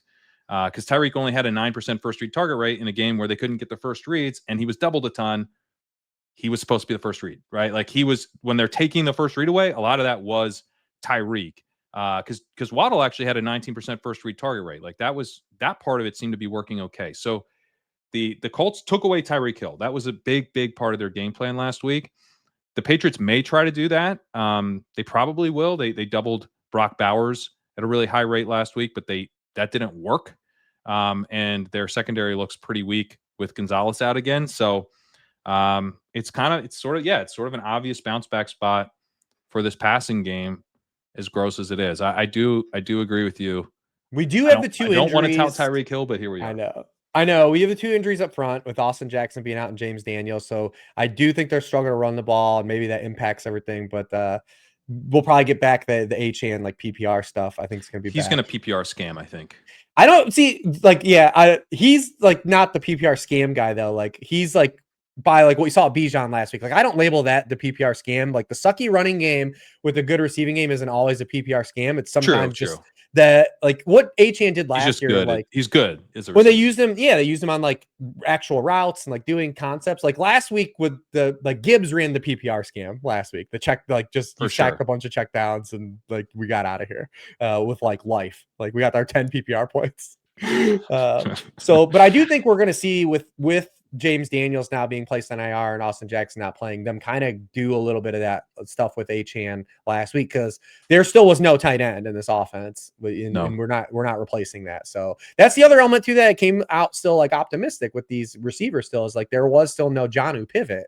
It's still these guys. So again, do what you will with it, but. Yeah, well, Darren Waller will play eventually, and maybe. No, it doesn't sound like Mike McDaniel finally admitted he's probably just never playing for them. He's like, yeah, we'll see. If it gets to a certain point, we might need to just move on. All right, let's 49ers Saints. You want to talk about PPR scams that may have come to an end? Alvin Kamara here. I noted that he did not have the target share you would have expected. But then again, like, his EPA per target last year was horrible. And so maybe it's just really smart to not throw a ton to Alvin Kamara. He finished running back 30 in EPA per target last year. Only J.K. Dobbins, Tony Pollard, and Chuba Hubbard were worse. So it actually doesn't make a lot of sense to design your offense with a ton of Alvin Kamara throws. Kamara was used, decently as a runner, but wasn't. He had a 27% success rate, so not particularly strong. That's actually like really bad. But his breakaway yards were good. His rush yards over expected were good. So overall, not a terrible rushing performance. But that was one of my takeaways, that maybe Kamara is like kind of scamming his way to PPR value, is a lot more fragile than we were thinking. And then obviously on the other side, Brock Purdy's out. Christian McCaffrey's just going to get absolutely fed. What are your thoughts on this game? I'm a little more, I think, interested than people are on the surface, because the pace was so high for the Saints. You know, the Saints seem like they're just not going to be like a boring team. Like they're not going to be good, but I feel like we're going to be able to have spots where it's like they're not going to be dead to us like they were last year. They're not trying to like lay down. They're not trying to like roll over for people. Yeah, you know? and Kellen Moore was doing stuff that like if you have a bad team, like you were like encouraged by. Like he said, like he's like not here trying to get by with like 12 Alvin Kamara targets. He's like trying to do stuff. He's trying to get Chris Olave free. He's trying to get Juwan Johnson involved and do those things. And then they played fast. They had the fastest like seconds per snap in the NFL. And the 49ers oddly ran a lot of plays in week 1 too. And some of that was just the efficiency wasn't as high, but it's like this game maybe could be a little bit more sneaky for play volume than you would think on the surface. It's only, again, we only have our 1 week sample, so it could that could just be whatever. We look back on it, be like, oh, whatever. But the 49ers are going to be so concentrated, though. It's what makes this game interesting. Like, I mean, Mac Jones might complete 20 passes in this game, but 18 of them might be CMC and Ricky Pearsall. like you can theoretically stack Mac Jones and those two guys if you wanted to. I don't think you necessarily have to go down to Mac Jones. But like because the salary still isn't like as needed if it was like in the middle of a season, but you can. It's 4,000 on DraftKings though. Yeah, it's 4,000, and it's Kyle Shanahan. He's got like this is Mac. This was the manifest destiny. We were supposed to have this 4 years ago. Like it was supposed to be. Now, granted, we don't have George Kittle or Juwan Jennings. We like that to be involved too. Yeah, but we're getting a schemed up Mac Jones with CMC at min pricing. Ricky Pearsall when Jennings and Kittle came out of the game, Pearsall had 31% of the team targets. So it's gonna be a 2-man game. Like Jake Tonjes is not gonna get like a 20%. Is that what it is, Tonjes? I don't. Reading it as Tongs in my head. Yeah, he never his career high in college was 278 receiving yards. That was his first catch in the NFL. His first catches in the NFL were last week. He's been in the league for 3 years. Wow. Yeah, they had what with Charlie Warner was their blocking tight end last year, and they signed Luke Farrell this year. Oh, Luke Farrell. Okay. Yeah, Luke Farrell's there. Eric Saubert this year. Remember? Oh yeah. One of the Denver's many Erics. But yeah, I mean, it's just jam your 49. I mean, the CMC thing is hilarious though. Like, we ran the whole roller coaster of emotions last week. Like when I got off the show, like after just for him to just get absolutely fed. It's so 30, funny. Dude, he had 30 expected fantasy points. It's wild. It's wild. He had the most fantasy points scored last week without a touchdown. He had 23 fantasy points and sucked. How do you do that? and that's probably the worst defense he'll face for the next month. Or the best. The best. I'm sorry. The best. He's like, No, this is a much softer matchup. I mean, if Purdy was playing in this game, it would just be like, all right, I guess CMC is gonna like cruise to 33 points, and he still might. I might play just CMC and Breece Hall on 100% of lineups and I honestly might do that. I love that you're in on Breece. I've kind of just like laid that out. There are a couple other running backs I'm like mildly interested in, but I think it's not that great of a running back slate for DFS. Not a ton of guys pop. No, and then the guys that are tracking to be popular early, like Tony Pollard, like I get it. It's like whatever, but like, yeah. Anything else on this game, or can we move to? I wanted to ask you about. Is that? I guess we'll save the Cardinals until we get to late. I mean, just the Juwan I think is interesting versus because last week, because I want to talk about him in context with Fannin, because I think we might good cop bad cop this as opposed to last week where we took the opposite approach. I tried to sell you on Fannin last week and you kind of were like, no, and then I think this week I just said don't play Njoku. That was my fair. My way of playing Fannin was to fade Njoku. But this week, obviously, Fannin's tracking to be super popular. Yes. And I kind of think objectively, Juwan Johnson's a better play than Fannin because you're getting a guy that's not coming off the field in a game that can run a lot of plays versus a guy that is probably good. Because Fannin, he's still at the 65% route share. You love all the scheme stuff. You love all the stuff. Like there's nothing wrong. I think if you need the $500 difference. Yeah. But I think if like one guy's tracking to have triple the ownership, the other guy, which is where we are now, I think that's kind of a mistake because the other guy's just not coming off the field. And 96% route participation. Like that's wild. And like You know what I mean? Like they're gonna throw, and we saw like Kellen Moore like actually get stuff for him. And Yeah, he had the 2 red zone targets and the end zone target. And if like that still might not be a Fannin thing, like even as much as the used to be like the usage, he might not still be like an end zone, red zone guy. And it's right. like, and the other guy's just gonna be triple owned. It's like I feel like that's a misfire. And if like I feel like that's a chance to get leverage. Yeah, because it's not just like Juwan Johnson was out there all the time, but he also had a 19% first read target rate, 23% targets per out run, 27% target share. So it's not like, you know, he's not Kate Otten where you're just like, well, he run it, dude. He ran so many routes. Like, no, he was actually involved. He was a Yeah. part of the offense. Now Fannin, he also had a 19% first read target rate, 29% targets per out run, only a 22% target share compared to 27 for Johnson, but obviously still very You could exciting in just his spin first this game. into Browns. Like you can just Yeah, yeah, you can just yeah. roll it. Um, but yeah, I think I mean I'm excited about Harold Fant. Like Of his course. debut game, his rookies. No, not to say that you're not, but it's I want to eat some of this chalk for sure. I think the Juwan Johnson pivot is very sharp. But man, And this is Fannin looked Friday. Like awesome. we could be here on Sunday morning and the projection looks different. It could, yeah, and the ownership could shift, but it's hard. It's hard to see how Fannin isn't pretty popular. Maybe Oh, it won't be like he's wild, tracking to but be popular, yes. yeah. Um, but I don't know. I mean, Johnson, he's 36, so you save 500 on Yeah. DraftKings And then they're the by same going down to exact Fannin. price on FanDuel. Okay. Maybe FanDuel is the spot to really pivot because, like you're talking about with the touchdowns, uh, yeah, Right, maybe right. Johnson's That would involved there. track too. That would track. Yeah. Um, Yeah, I guess but it yeah, comes down to Fannin, what does that 500 get you, right? it's a pretty soft slate again, so you might not really need it. And if you can pivot and get off the ownership, it could be a really sharp play. But to go to Fannin, like he was getting all this stuff. Like to me, this is like terrible for Njoku because all like kind of the underneath, Njoku-y things, like he was doing that but better. And then he was also out there like earning targets. That one play where Flacco's like kind of going on the sideline and he sees what's happening and breaks downfield and he hits him. That's just like you're like, dude, this guy looks dialed in. He understands this offense. He understands where to be. And they're using him, out of the backfield. They're using him on screens. Like it's just very, very bullish. I do wonder as well, like how good is this Ravens defense? Like we were expecting to be awesome, but obviously Josh Allen just lit them up. They were real good until 3 possessions. Yeah, Like they were good. You're right. That's true. They were good and then they weren't good. But the Browns threw a bunch. That was one of my big questions. What does the Tommy Rees offense look like? What does Kevin Stefanski do as a play caller after it was Ken Dorsey calling plays during the Jameis Winston explosion?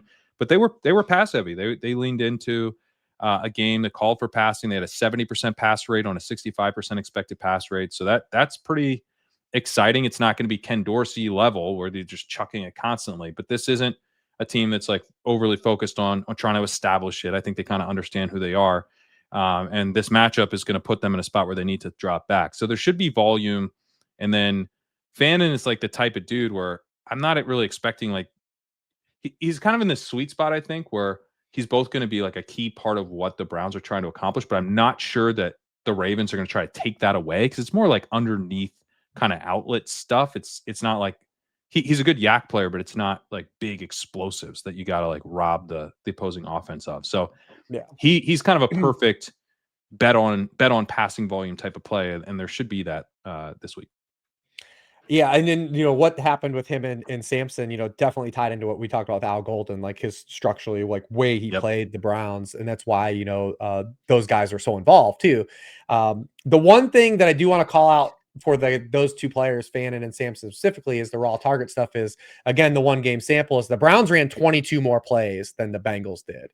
We're Mm-hmm. probably not going to see that here or on a weekly basis. Like they're going to be pass. I think they're just going to be a pass heavy team because I don't know if they can run. If you listen, their longest running back run against the Cincinnati Bengals was 5 yards on 21 attempts with running back runs. Like if you're doing that against the Bengals, you're probably just going to swerve into being because I think Kevin Stefanski's a smart dude. Like he understands the strengths and weaknesses of the Yeah. team, and he's just going to say we're better throwing the ball. Like we're better off throwing the ball.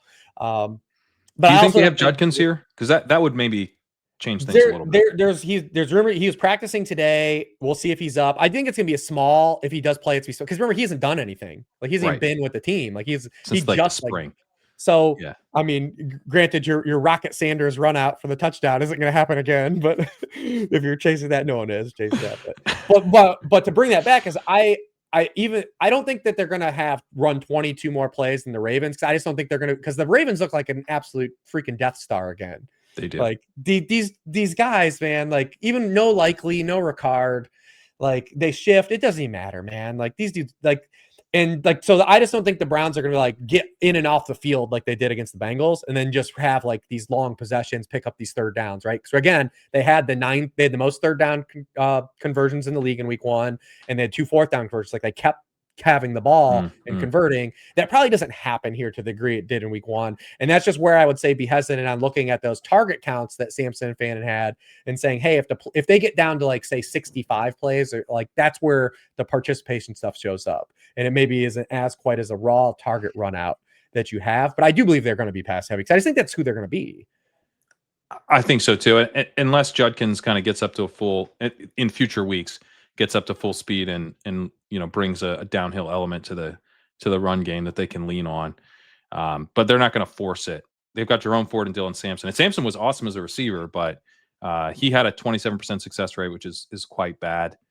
Minus 12 rush yards over expected. Like you're just gonna waste possessions if you're trying to run the ball a bunch here, and you don't have possessions to waste. His whole layout wasn't great in week 1 as much as, and we'll see. Maybe he just takes over and he is the passing down, like he just is the passing down back, and it's just Judkins in the early down role, and then it's maybe it just gets. I think there. that's possible. Yeah, and I think we probably will get there at some point. I just don't know if they roll back kind of like some of the stuff from week 1. There's a lot of fragility there. I mean, he only ran 15 routes on a team that dropped back 48 times. Like if they go to 36 dropbacks, that stands out a lot more. Yeah, he had a 53% targets per route run. Yeah, so there's like that's not going to. And if you're doing that as an offense, that's just not good offense. No. What about on the Ravens side where like the Browns weren't like a huge run funnel last year, but they were a little bit. They had a 54% pass rate against them, which is pretty low. The Ravens, that was last week. But they were a little bit of a minor run funnel last year. Ravens had a 46% pass rate last week. They were leading for a bunch of that game. They obviously were very run heavy last year as well. So to me, this sets up pretty well for Derrick Henry. But then you also have the potential for, I mean, Lamar Jackson, dude. He's just so awesome. So Death Star. He can overcome any matchup.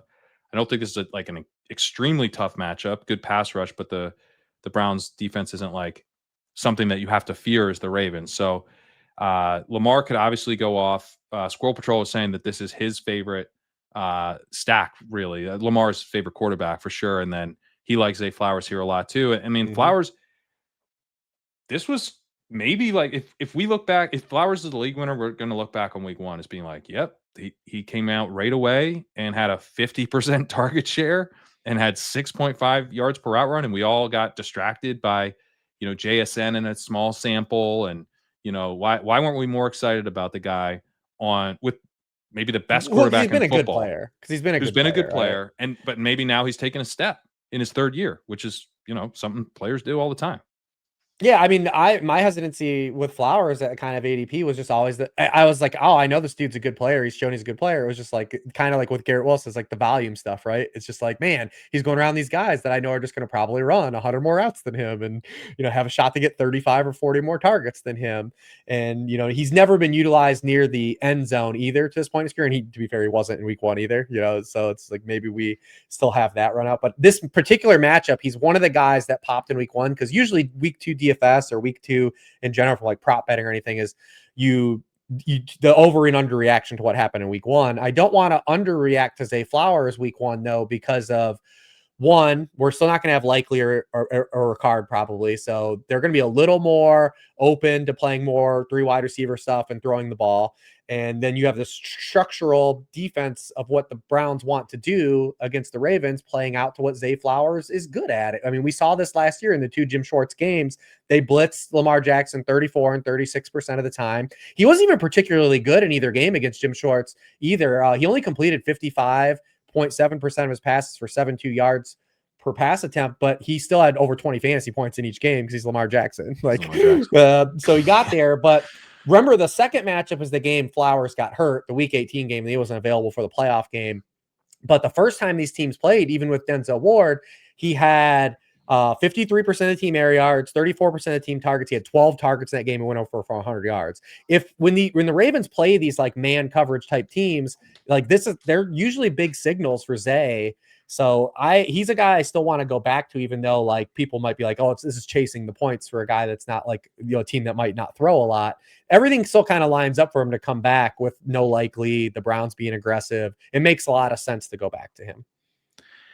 Yeah, and it might be sort of technically chasing the points, but I don't think people are going to be like super psyched about this game environment. It's not one where the Ravens defense, people are still going to respect them, and but they score so many defense, points.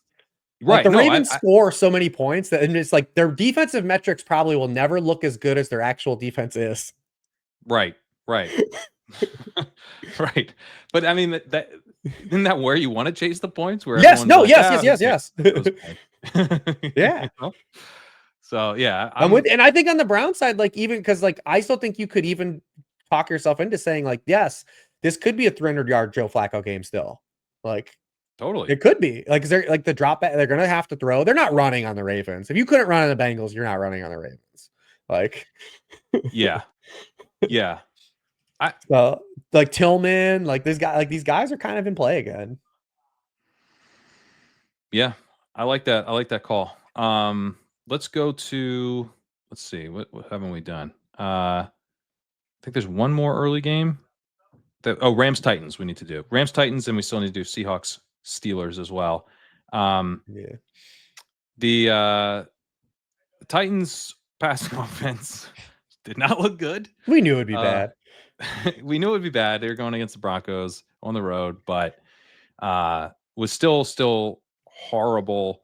Cam Ward and EPA per play was like twice a Will Levis, which is bad because Will Levis is negative. he was like way worse than Deshaun Watson in success rate last year. With Watson was worse than the league. So it was a full-fledged failure in his first game, which is understandable, but does leave me a little bit worried about their ability to bounce back this week because they are going against a Rams defense that has a really good pass rush. Had a good pass rush last year, maybe building on that strength.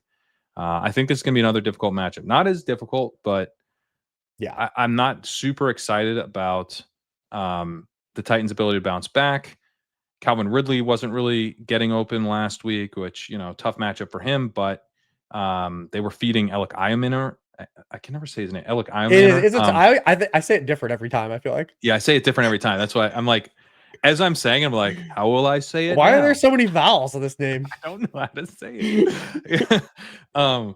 But he had a 25% first read target rate. They were like fully feeding him. He also had a 1.9 yards per target. The Brian Thomas yards per target from last week. So we didn't get any production there, but he was like a key part of what they were doing. Maybe they're just like avoiding the matchup with Ridley, but I don't know. It's not a spot that I'm very excited about. Although I do expect Ward to be at least better than last week. I'll note Chigakonkwo ran 82% of routes, so he does seem to have a full-time role. Yeah. And JC Latham's going to be out for this. He was already rolled out today earlier, right tackle. So like you're not excited about them being able to stand up against the pass rush because he was pressured at such an alarming rate, on the road in Denver. It's probably a little bit better this week, but the Rams pass rush like still just destroyed CJ Stroud and whatever Nick Caley was trying to do last week on the field. And what was that exactly? Well, yeah, there's a lot of question marks there. This game's super simple for me. There's one dude I'm excited to play, and it's our one true king, Puka Nacua. The thing last year, because I tried to sell you on Devontae Adams last week a little bit, And They used Puka. And they just moved Puka to the slot. I was like, oh, Yep. I like this. I was like, man, I really like the spot for Devontae Adams. He's going to be running the slot against this Texans defense that's good outside. And it never once occurred to me that Sean McVay would just be like, oh, our really good guy. Like, what if we just had him absorb some of the Cooper Kupp role? He played a career high 53% of his snaps in the slot, where he had 7 receptions in the slot. Here's where we left off with Puka Nacua. Last year, this man was targeted on 37% of his routes. It was no one has ever been higher since they've had this information. We've had this information. And immediately in week 1, he's targeted on 50% of his routes. This dude had 11 targets and 130 yards in a game where he ran 68% of dropbacks. He was getting stitches. Yeah. Like, he didn't even play the whole game. Like, I think until this guy's over 9K, he should be like, you should just, and if you're a cash game player, like every week you just start your lineup, your cash game lineup with Puka Nacua on DraftKings until he's like 9.5. Like, there's just no reason not to, because proof is in the pudding that Sean McVay can just get this dude the football whenever the hell he wants. Like, just, and I never moved him. Yards he was going, dude, in these FFPC drafts, he was going in the 2nd round. I know, man. I know. I did a team in the 2nd round of DraftKings because of the Stafford back stuff. People were panicking. Our last team, and maybe the Stafford stuff comes back to haunt us, whatever. The last team I did, if it does, dude. Like, Garoppolo could get this guy. Like, yes, he could have 3 yards per out run with Garoppolo. I mean it. My last team I drafted on FFPC, I picked 107 and got CeeDee Lamb and then Puka Nacua. I mean, I feel like right now, like, great, this is gonna be terrible. Probably it ends terribly, but like, I look back because I never moved Puka Nacua in ranks because I never wanted to move him back. I didn't want gamers. I don't want it to be the thing where I was like, hey, because it was mid-August and it's Matthew Stafford, and like the Rams have always been like a really progressive sports science team. Like, they've handled player injuries like pretty well, even when they had them. And I'm like, man, I just don't want to dock Puka Nacua and then Stafford's back, and I just move him back to wide receiver 3 again. So I just left him, and now I feel good about that. Yeah, that's we moved him down a bit. It's best ball. You got your portfolio approach. Sure. Obviously, I wish I didn't. But yeah, I have a bunch. I kind of held strong with Nacua because I was taking him over Neighbors, and and then Neighbors flipped him. CMC flipped him. Neighbors flipped him, and then like the Nico one was where I kind of held strong for a while. And so I have a pretty big, for a 1st round pick. I'm like, I think I'm twice the field on Nacua, which feels good. Yeah, he's gonna crush. And by the way, he had a 32% double coverage rate last week, 83rd percentile. Doesn't matter. Can't take him away. You can't take him away. That's all I got for this game, though. That's it. Speaking of guys in the Puka Nacua role, JSN looks to be in kind of that same type of, like, you're just getting absolutely fed. He had a double coverage rate in the 93rd percentile, but he had 5.39 yards per route run anyway. 57% targets per route run for him, 59% target share. Now, this was like all very small sample, not just because it's week 1, but they didn't throw much. Yeah. So it's easier to get, over half of the targets when there just aren't that many targets. But Cooper Kupp was like a full-blown afterthought. He had a 14% target share in this game. There's no pass catching tight end, really. I mean, or there's just kind of a committee there. There's one playmaker right now in this offense, and it's JSN. Steelers just got lit up by the Jets.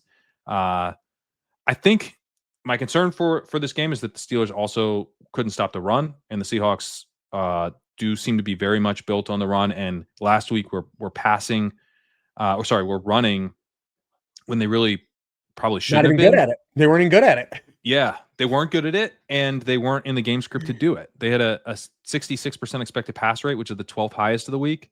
They lose the game, and they pass just 51% of the time for a minus 14% pass rate over expected. So this seems like the stubborn caveman stuff where you lose like a man. And so I don't have a lot of faith in them dropping back to pass in this game. And given that they're going against Arthur Smith, maybe they don't need to. Maybe it's kind of less foolish to commit to the run. But JSN is just going to get fed whenever they drop back. Yeah, and JSN's a guy who just is to progressively taking steps forward. There's no reason to doubt him. If there's anything that can kind of be a fly in the ointment here, is that it's a similar layout potentially maybe for the Jets in week 1. Because the Steelers had a bunch of injuries during that game. Joey Porter Jr. left the game. Deshaun Elliott left that game. Linebacker Malik Harrison left that game. And eventually it dawned on them during the first half, as Garrett Wilson was roasting them. They were like, the Jets only have one good guy. We have Jalen Ramsey. What if we just put Jalen Ramsey on their one good guy? And then Garrett Wilson only had 27 yards. He only had 2 catches the rest of the game. And it's like, could that happen here? Where just like, we don't respect Cooper Kupp. We definitely don't respect AJ Barr. We definitely don't respect Torrey Horton right now. Are we just going to, like, last week we started to have success and we just put Jalen Ramsey and the other team's best dude? Maybe we do that again. Yeah, that would be kind of the one thing. But JSN's going to have another. They're going to run this offense through him.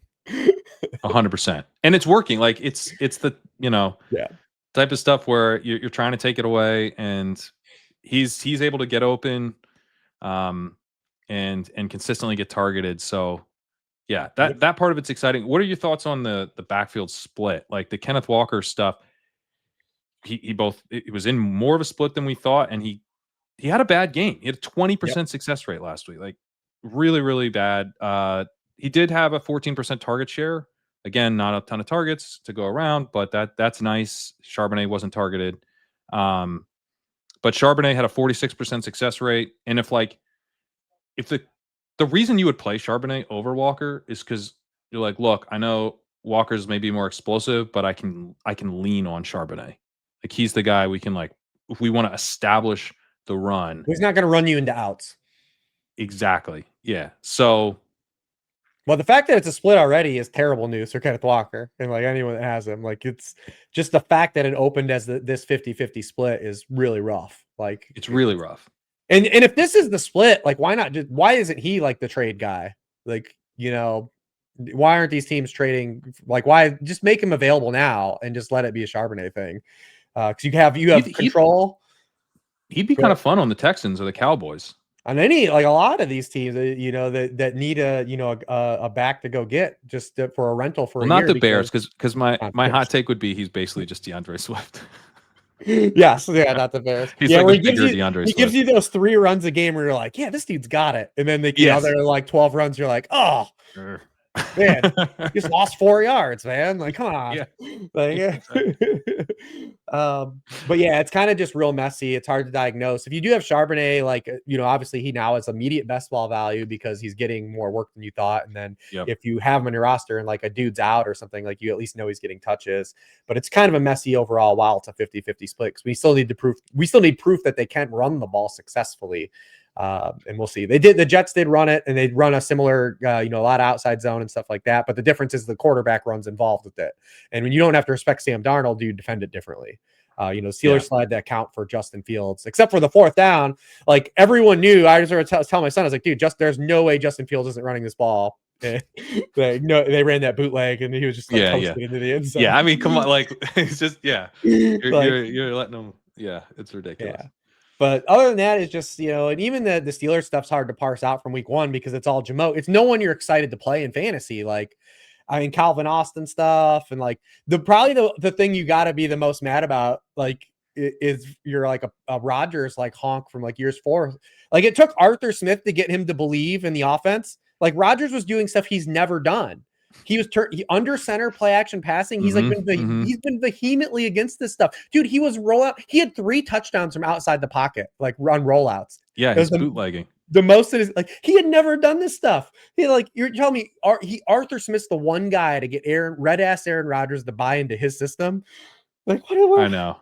You know what's hilarious though is that within that context, where Calvin Austin got a 15 ADOT, they're taking shots to Ben Skowronek.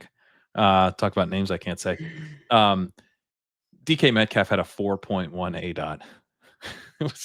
It was all just, he actually had 2.52 yards per out run, 25% target share. But yeah, not particularly exciting usage for DK Metcalf here. Tight ends were in a split. 53%. We got the soft stuff too. We didn't talk about it with the Jets and the Bills. The Jets might be one of those teams you target for like wide receiver 2 production Mm. because they used Sauce to shadow Metcalf, but it didn't do anything. Like, what's the point of using Sauce Gardner to shadow DK Metcalf? And you're like, cool, we took your guy away. And it's like, yeah, well, let Calvin Austin roast you. Like, what was the victory? Like, where was the victory? What are your thoughts on the Kenneth Gainwell usage? That was strange and was really like he fumbled and then that kind of brought Warren back in, but it almost seemed like Kenneth Gainwell is just a straight up starting running back. It felt like that early on, but it's Arthur Smith. It's hard. You know what I mean? It's hard to know. And he was bad. He was like He legitimately was terrible. bad. Yeah. And Jalen Warren comes in and instantly looks better. It's so shocking, right? Like Right. Jalen Warren literally has been a guy that's lived on efficiency, like small sample efficiency over a larger period, Right. and immediately was better. Then so you would hope there'd be some self scouting involved, but it's Arthur Smith. We've been here before. Yeah. I would still hold too. Obviously, it was the terrible run out for Caleb Johnson, as worse as you can dream up. But like Gainwell was so bad. He was, and I don't know. I mean, it depends for me, like what we're talking about. Like if FFPC or something, like absolutely. Like you're holding Caleb Johnson. They will give him more run, but I think we're gonna be waiting a while. Like Caleb Johnson versus like Cam Scattaboo. I want Cam Scattaboo. Yes. Caleb Johnson versus Bashal Tootin. I want Bashal Tootin now. Like he's in that type of bet. And I think it's a less clear cut picture of like how he gets like Tootin now that the Bixby trades happened. Like he's a clear handcuff. You know, he's that like obvious sort of Zach Charbonnet like would take on, maybe not quite as obvious because he wouldn't have the third down stuff. That seems like it's going to go to Allen, but yeah, it's just like if Jalen Warren got hurt, we would see more Caleb Johnson, but we would see a bunch of Kenny Gainwell clearly. So you got to be patient. You got to have the bench spots for Caleb in shallower leagues. I don't think it'd be crazy to cut him. You're gonna be waiting a while. Yeah. All right, Broncos at Colts.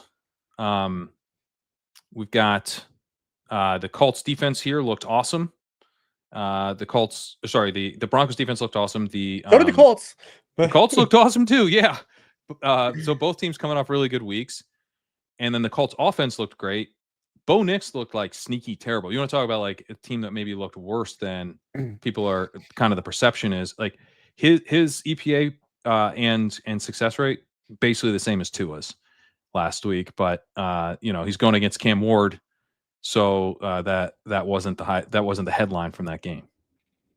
Yeah, but real rough for Bo Nix, and it's what kind of he did a little bit last year that was kind of under the radar. We kind of talked about a little bit last week about just kind of like, yeah, very boom bust. We like more people thought it was like, hey, you're paying QB8 pricing for like what might be the QB8. Like there's no gain there. Like you're drafting a back end QB1 as a back end QB1. Like that's not really the way to draft a position.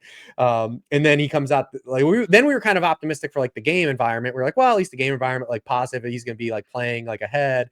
And then he almost put them behind early on. He did play better in the second half than he did in the first half, but like it's just very tough to have a lot of faith in him, especially against the Lou Anarumo defense that just mixes things up and does a lot of things differently. You feel good about like the Sutton stuff. He walked right back into like where we left off. Like he had Sutton, and then they're going to play some guys behind him. And then maybe it tightens up with if Evan Ingram ends up missing this game. Maybe you see like a larger run out for some of the other guys. It'd be harder for it to get looser. Yes, but it's literally just Sutton in the passing game. And then I wrote up the backfield. I'm curious your take, as like the way you're spinning the backfield in week 1 depends on who's on your roster. Like people are going to do the glass half full for either guy, right? Because people are going to be like, oh, well, Harvey, like it was early on, it was a clear split. Harvey led the team in yardage on only 7 snaps. Like they're going to have to play this dude. He was so explosive. And then people are like, oh, I got my 16 touches with Dobbins. I got the touchdown and he was the closer. So it's like, that's how I feel like people are just going to treat the backfield. But the one wild card was they used Taylor freaking Beatty like on these passing downs in the first half. And like, that's a nightmare for both guys because it makes Dobbins a guy that has to score a touchdown. And then it makes Harvey kind of a guy who has to score a touchdown or have like a huge play. And we'll see how much that is a thing. But this is the same stuff that like Payton's done this before with weird dudes, right? Like Travaris Cadet and like we don't want that. We don't want that at all to happen. Yeah, he's had a lot of 3-man committees in over the course of his career, is in his backfields. Even when Kamara was a rookie, it was, I want to say it was like Ingram and Chris Ivory maybe were also involved. Like, Well, they had AP, and then he got traded after a month. That's when they traded him, and then it opened the okay, door. Because I've been writing up like Harvey as like, hey, in September, you better be prepared for this guy to get single digit touches every game, and then well, you like you nailed hope. that. And then Is you that hope that he's creating explosives to the degree like because Kamara was in a similar fashion where he was like 11 touches, 7 touches, 9 touches, and then they were just like, you know what, we got to get this dude on the field more, and like that's kind right? of like the door that opened. But that's what you have to hope for. Like you have to hope that Harvey just keeps turning in like a big play per week. Totally. Yeah. So, oh, you're right. It was Ingram and then yeah, Peterson was gone. So that resolved to a 2-man. This should resolve to a 2-man too. There's I no think reason to so. play Tyler Bidet. Like 14% target share for him. I think the correct takeaway from week 1 for Dobbins and Harvey was, uh-oh. Like there's a third guy here that's not good. I think from Harvey's perspective, like if you were counting on him for early season production, that's obviously not there. I was more bullish on that than you were, and But I still that wanted him. looks Like I was bad. drafting him. It's just when I was drafting him, I was trying to follow him up with like an ETN or like Yeah, some dude. and he was easier to do that. Like Henderson, was jumping into like the third round sometimes or the fourth round. We actually took him in a main event in the third round. So all looking for the Yeah. guys who did this, but But I still think Harvey um, could be an end of the season hammer. That's me why I was too. still Me too. drafting Yeah. him. But he was easier to draft that way because he was going in the sixth, in Mhm. best ball stuff still. So Yeah. you'll be fine. Like if you have Harvey, I wouldn't panic or anything. But uh, you go from like the preseason is like you're trying to keep the macro, all the money, like pretty much whatever league you're doing, unless it's like the eliminator, it's all about the end of the season. That's where all the money's made. So trying to keep the long view, and then you just like get to in season, it's just like zoom way in, all the way in, and from that perspective, Harvey is probably going to have single digit touches and not be someone we want to touch right now.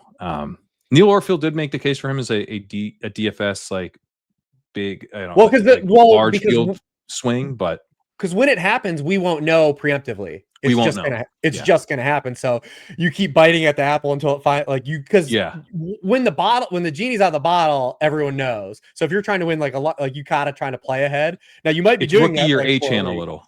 You know what I mean? Yes, yes. Yeah, You kind of got because once it's out, it's out. Like it's not getting put back in. 100%. So I understand his theory of like trying to just hey, small field, like or large field, I'm gonna take some shots and Like like 1% own. yes, Yeah, and you hope that that it's the week it flips. yeah. No, I I get think that. I that's get that. viable. I don't know if it's week 2, but maybe it's Maybe, yeah. It's going to be some week though. I mean, yes, he looked I really good. agree. One of And Dobbins was largely bad until the very end of the game. To be fair, everyone yeah, was. The offense was bad. The entire context of the offense was bad. yeah. Um, But we can't he be was only throwing one of 6 targets to Tyler Bidet. no, God. Like, come on, Sean. Like, we get like you're smart. You're very smart. Everyone thinks you're smart. Like, please, for the love of God, play your best players now. Just play your best players, man. Harvey hit 20 plus miles an hour on that run. Derrick Henry and I And wrote I Travis love that Hunter, he but I did think it that's on a wrong. non-outside run because people watch that first Yeah, preseason game and they're like, "Look at the corner star, RJ Harvey." Dude had an awesome read in the middle, made a dude miss in the box, made it and then exploded. Like I love that it was on that style of run. yeah. Travis Etienne. I wrote it was Travis Hunter. It's Travis Etienne and Derrick Henry are the only other running backs to hit 20 plus miles an hour. Caleb Williams actually did it twice. I saw That's someone interesting. tweet that it was Caleb Williams is out here with a rushing style that's fast Patrick Mahomes, and I was like, It is what he is. Yeah, that's why he was so. That's why people were so excited about him coming in. All right, let's go to the Colts side. yeah, This is kind of fun because when you think about when you're in the off season, it's hard to like fully be in the mindset of matchups. Like week to week. Like you're like, yes, what is Daniel Jones? And it's like, well, he's gonna be kind of this, and you think like he'll always be this, and then week 1 shows up, and it's like the projection was awesome. I wasn't that into him. Like this dude sucks. Like what are we doing? yeah, I didn't play him And either. and he crushes. It's great. But then To you be fair, go, anytime Daniel Jones is popular or the field's on Daniel Jones, I'm probably not gonna play. I'm gonna be out. I'm gonna be out. Yeah, he's gonna have to prove it to me every single time. But he did prove it to me. This week though, you're like, oh, not gonna work. This defense is really, really good. I think one of the things that's important about this matchup is that the Broncos are really good against the run as well. And the Colts were super run heavy. They big play action team last week, 43% play action rate, highest of the week. Lions led the league in 2024 with a 36% rate. So 43% is very high. And you've got some of the rushing efficiency last week was actually from Jones himself. And you had Giddens getting some run with Taylor missing time. Taylor will be back and healthy for this game, but this is a much more difficult rushing matchup, and they're going to try to work off of the run game. And if the run game's not working, you got Daniel Jones going against a really difficult passing matchup. This just looks like a spot. It's almost the reverse of like these offenses that got blown out and now they look good. Yeah. This one could just like, oh, the Colts actually kind of suck. Yeah, I mean the Colts scoring on 100% of their possessions and having their most points per drive in any game that better than Peyton Manning, better than any game in Andrew Luck in the regular season that they ever had. Is that a Daniel Jones stat or a Dolphins defensive stat? Like I tend to believe if it's Colts, I'm giving it to Steichen. That's Steichen more than Jones. I am a little bit interested in Jonathan Taylor in large field just because people Okay. I think look at the matchup. I really like the receiving outs he kind of had. And we didn't get to see it on full display because of the game script. But before he left the game, he was third amongst all running backs in route participation. And we saw a little bit of targets, a little bit of the dump offs to him that you just weren't going to get with Anthony Richardson. Right. So I did like him because I think he's a little bit out in the receiving game. And then we know he still has the explosive run play stuff. Like he had 100 yards against Denver last year. Remember, this was the game where he dropped the ball going into the end zone. Right. It was the Denver game. So I kind of like him a little bit in large field stuff just because I don't know if people maybe avoid him because of the Broncos. And then I'm not going to follow the Pittman stuff, even though I was into Pittman last week because just the matchup. But I am very much into Tyler Warren this week. Yeah, me too. Dude, we were in this same spot last year, week 5. Brock Bowers is on fire. Everyone's playing Brock Bowers. And they're like, I'm not going to play him against the Broncos because it's the Broncos. And he opens the game up with a 57-yard touchdown. He goes over 100. He has 97 yards in the game. We have a player that was drafted in the first round that got 31% of the team targets. He was targeted 38% of his routes in week 1. Like, he was the dude. And like, he's not even getting played this week. He's not tracking for any interest. And I want to play it. I want to play him. Yeah, we didn't really even talk about him on the DFS show, and that was a mistake not to mention him. And I think I'm probably overlooking him. Especially if I think the receivers aren't getting targets like against the Broncos. Yeah, I mean the reason he's not going to be popular is like the projection is not going to be great because he's going against the Broncos. You have Trey McBride at 6,000 on DK, which is cheap for what he could be. Mm-hmm. And then you have Harold Fannin down at 3,100. So at 4,500, Warren is kind of in no man's land, and it's a bad matchup. So it's just like kind of hard to. It's like, why would I do this?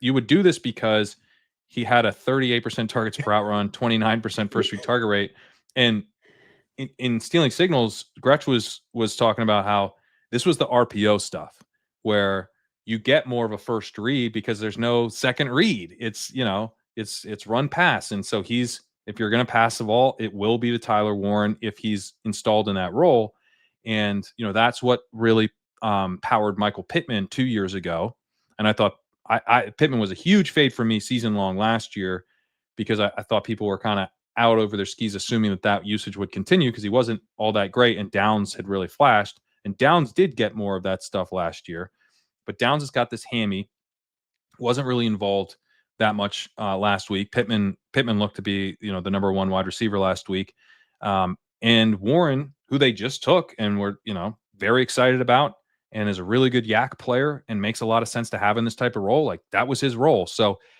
I like looking at the first read stuff because I think it tells you, what the offense is trying to do, and those targets are going to be a bit more sticky. But this is, as Gretch was underlining, this is an even stickier version where the RPO stuff is running through Warren. So Mhm.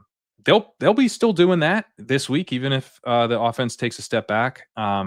He's, I mean, DFS. I think he's a really interesting under the radar call. I like that a lot. But like for season long stuff, like immediate prior adjustment. Like this dude is locked in tight end one going forward, Oh yeah. way underdrafted. One of the big, I don't have nearly enough of him in best ball. One of the big hits at tight end, I think already.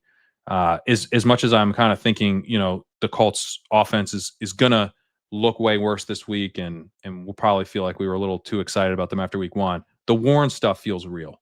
Yeah, 100%, man. And it's same thing with Fannin. Like when you have a guy that has just decorated of a collegiate career and then immediately gets usage right away, we should probably just be like, you know what? Let's not overthink this. Yeah. Let's not overthink the thing. Like, like I don't know, man. Sometimes it can be simple. Like we don't have to Yeah, be. it's true. It's nice and simple, actually.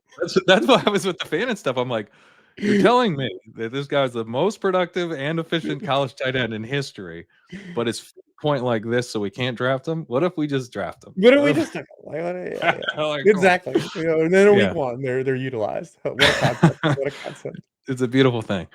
Uh, Panthers at Cardinals. With the Charbonnet Walker stuff, it seems like there's kind of general consensus that it's sort of like, oh man, not good for Walker. I have a little bit of that same feeling with Connor, where he had 44% of the team attempts. He lost 8 attempts to Trey Benson. He had 12. He wasn't that great, Connor. Benson was pretty explosive, but that part of it's not such a big deal to me. It's one game. Right. But they talked about using Benson more. There was like the we Yep. have two RB1 stuff kind of things floating around. Connor seemed to be aware that Benson was going to get more work, but they really seem to like Connor. And so I was thinking, sure, Benson maybe gets a little bit more work, but this is still going to be Connor's backfield. It kind of wasn't, it was more of like a 1A, 1B thing. I see him projecting pretty well this week, and I'm sort of like, why is he projecting like Connor? I don't know. Maybe, like, where are you at on this? Am I on an island? But I'm a I'm little kind of more worried. I'm a little more positive. I kind of want to give him one more run this week. I've been kind of debating between him and JT is who I want to be like Hmm. mix into the pool, like outside my Brees and CMC. Because like you said, true to their word, they mixed Benson and Moore. Connor had 60% of the running back runs. Last year it was 67.6%. So he shed a little bit. But one thing that kind of flew under the radar, I think, while everyone was kind of harping on that, is they completely folded out Amari DiMercato. And Right, that right, game, right. so Connor gave away ground in the rushing department, but he picked up all of DiMercato stuff. He was on the field for 55% of the dropbacks. The previous 2 years in Drew Petzing's offense, it was 46% and 42%. So what happened was he sacrificed runs between the 20s, which we kind of don't care about for fantasy football. And then he's picking up more routes, which could potentially lead to more targets. And he still had every high value touch in the run game. He played every snap inside the 10-yard line. So I feel like it might be a little overblown if he just loses Okay. like if that's the role. Like Right. if he's only losing touches between the 20s that are handoffs, I feel like that's okay. I feel like it's not doom and For gloom. I sure. feel like it lowers a little bit of the ceiling, but like you kind of don't feel as like bad about it. And then like we talked about a little bit with the Jaguars, like the Panthers run D, they rolled back. They literally had the worst run defense in NFL history last year.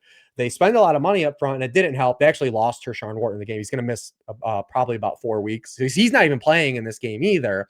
So so that's why I want to give it one more week, because he didn't lose high value touches. He actually picked up potential to gain more high value touches in the catch department. And then like you have this matchup where it's the Panthers who were bad against the run and then lost one of the guys they paid for to stop the run in the game. So I'm willing to kind of say like I want to let this one still have one more. Okay. I want to have it. I want to see more of it flesh out. And he did have a 14% target share. So yeah, 55% round participation, which was running back 13, 14% target share. One of the things too about the Cardinals that would kind of back up your point here about the potential for more high value touches for him is that they actually did pass a decent amount. They had a 3% pass rate over expected. They were at minus 2% last year. And they didn't really need to do that. They were playing the Saints. So they could have, they were in the kind of expected pass rate territory where if they wanted to like dictate the run, they could have, but they played things pretty balanced. They kind of played like the Raiders last week. Similarly to the Commanders and the Dolphins, like they didn't really lean into the run, which could end up being a positive sign for the way they're going to play offense this year. Maybe put a little bit more on Kyler Murray, because last year they were, and we talked about this last week, they were like so kind of like it had to be both working simultaneously, and maybe they're willing to prioritize the pass a little bit more, which would all, I mean, I think that would be good for Connor, especially if he's on the field more on dropbacks. The passing game for the Cardinals, I'm sure you saw that missed throw to Marvin Yeah, to Harrison. Marv. Yeah. Yeah, that was a bummer. But Because I he looks like, I mean, I had yeah, I did, because we talked about last week doing the inverse, playing the Cardinals passing game in turns because Connor was tracking to be popular. yep. And yeah, we didn't. It was just a small run out. It was not winning anything. He had a 21% target share. McBride, the clear number one at 29%, and 97% of routes for Trey McBride. Man, that's awesome for a That's wide the receiver. you said that was the kind of the breaker, like with him and Yeah, Bowers. yeah. I mean, he looks like the tight end one right now. Obviously Bowers is nursing a knee injury. That's part of it, but dude, you just don't get better than that. 97% route participation, like, and routes are valuable at tight end. Like great tight ends are down at 80%, So to have him up that high, it just makes those raw targets, so much more likely, which is what we care about ultimately. Yeah, so he got used on screens as well. He had a screen near the goal line, didn't score obviously. But yeah, McBride looks so locked in.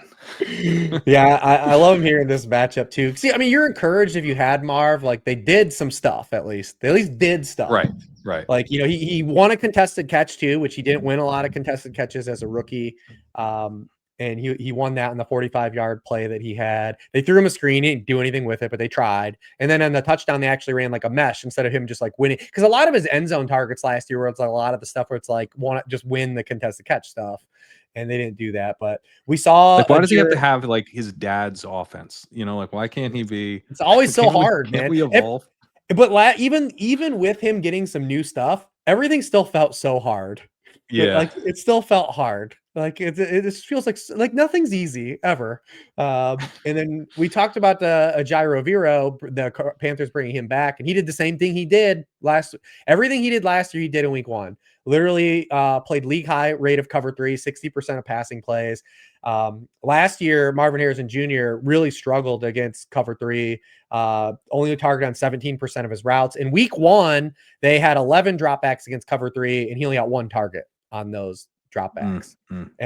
Guess who has the complete inverse splits? You probably can guess because they only throw to 2 guys. But yeah, against cover 3 last year, McBride 29.8% target rate per out run, 2% of the team air yards, over 3 yards per out run. So they weren't even wasted.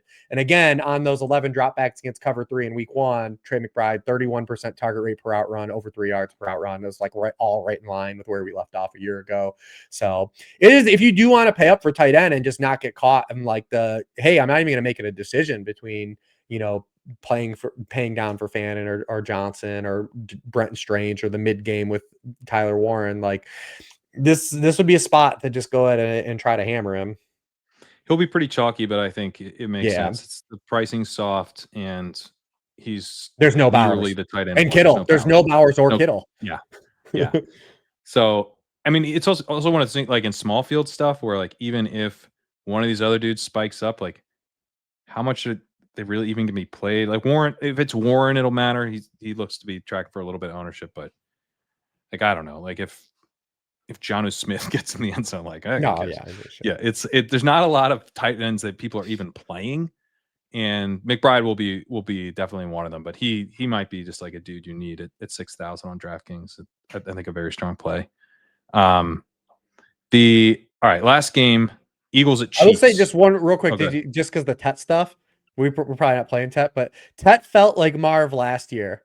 Like there was like a potential for a big game for Tet in week 1. There was like a lot of what ifs, and he had even one come back off of like a weird lineman downfield for no reason. But everything felt really hard for Tet McMillan. Like Yeah, we skipped the Panthers entirely. It's I guess if you can't put up points on the Jaguars, I might forget to talk about you in this podcast. I'll But say I'm still like kind of optimistic for Tech because like the usage of it, but it felt really hard. All the targets felt okay with a high degree of difficulty. that was I was optimistic too based on the usage, but yeah, don't love hearing that it looked hard. But yeah, I mean the numbers are pretty good. 23% targets per outrun, 20% first read target rate, 1.94 yards per outrun. The other dudes in the offense, like Xavier Legette, is nothing. Like I mean, What part of those it is guys combined for? They had 13 targets and 21 yards. yeah, he had a 0.32 and 0.33 yards per route run. They couldn't even get to one combined. And then Sanders was out for 65% of routes and not really targeted much. He had just a 10% target share. So it does feel like if you want to say, the comparison to the Cardinals, McMillan might be kind of There's not no be McBride. is no McBride. Like he is the McBride. Like he's both, you He's know. both. So that Yeah. that part of it's nice at least. Yeah. I'm so And he looks pretty optimistic. good. I'm still optimistic. He looked fine. He was actually behind the defense on one ball that Bryce didn't get off. So if we have that, maybe it looks a lot better. The Chuba Hubbard receiving stuff was nice, but I noted in the walkthrough that he actually had he had 4 targets and he had 4+ targets last year in 10 of 15 games. So it actually wasn't that uncommon for him to have 4 targets. It's that he posted 0.51 yards per outrun last year. He passed 0.80 just one time all of last year. So this past week, he was at 1.68 yards per outrun. He had the long run. That was really him doing anything as a receiver was what was different. He has gotten a little bit of receiving usage. Well, I think he probably just ran hot. you and I would have gotten probably like 11 or 12 yards on that Yeah, on his yeah, his touchdown where no one was yeah. over there.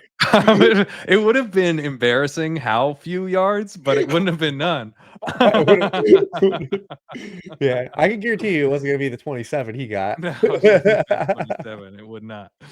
Um, all right. All right, bring us home here. Let's go to the Eagles at Chiefs.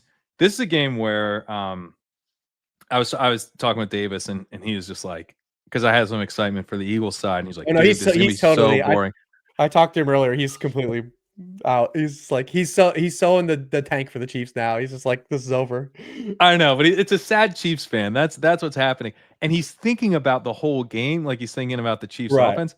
I'm thinking about the Eagles offense as being explosive, the type of team that can have explosive in the run game, that can actually put up points even as a run heavy team quickly. And so I don't think this has to be a slog, because that's how he was kind of worried it would go. This is a Chiefs defense that had the 7th highest blitz rate last week, and wasn't really getting much pressure and was looking pretty bad in coverage. And it currently ranks dead last in dropback success rate and 31st in passing DVOA and 28th in EPL per dropback. So I think you can pass on the Chiefs. You can also run on the Chiefs. This defense might just be a liability. Like that was one of my takeaways after week 1, is like maybe the Chiefs defense is a problem. And this sets up, I think, really nicely for Saquon Barkley and AJ Brown and Devontae Smith and Jalen Hurts. Like this, I could see the Eagles just kind of rolling here. The Chiefs on the other side are probably going to be doing a very boring. Like I agree with Davis on that part. Like I think it's going to be just the underneath stuff, and probably having to incorporate Kelsey more, because I think the Eagles are probably going to be double teaming Marquise Brown, which is not going to go great for him. And so we'll see some like Juju Smith-Schuster and some really boring Pacheco stuff. So that side of it, I think, will be a little bit of a slog, but the Chiefs will pass. If they're It's what they down, do. It's what they do.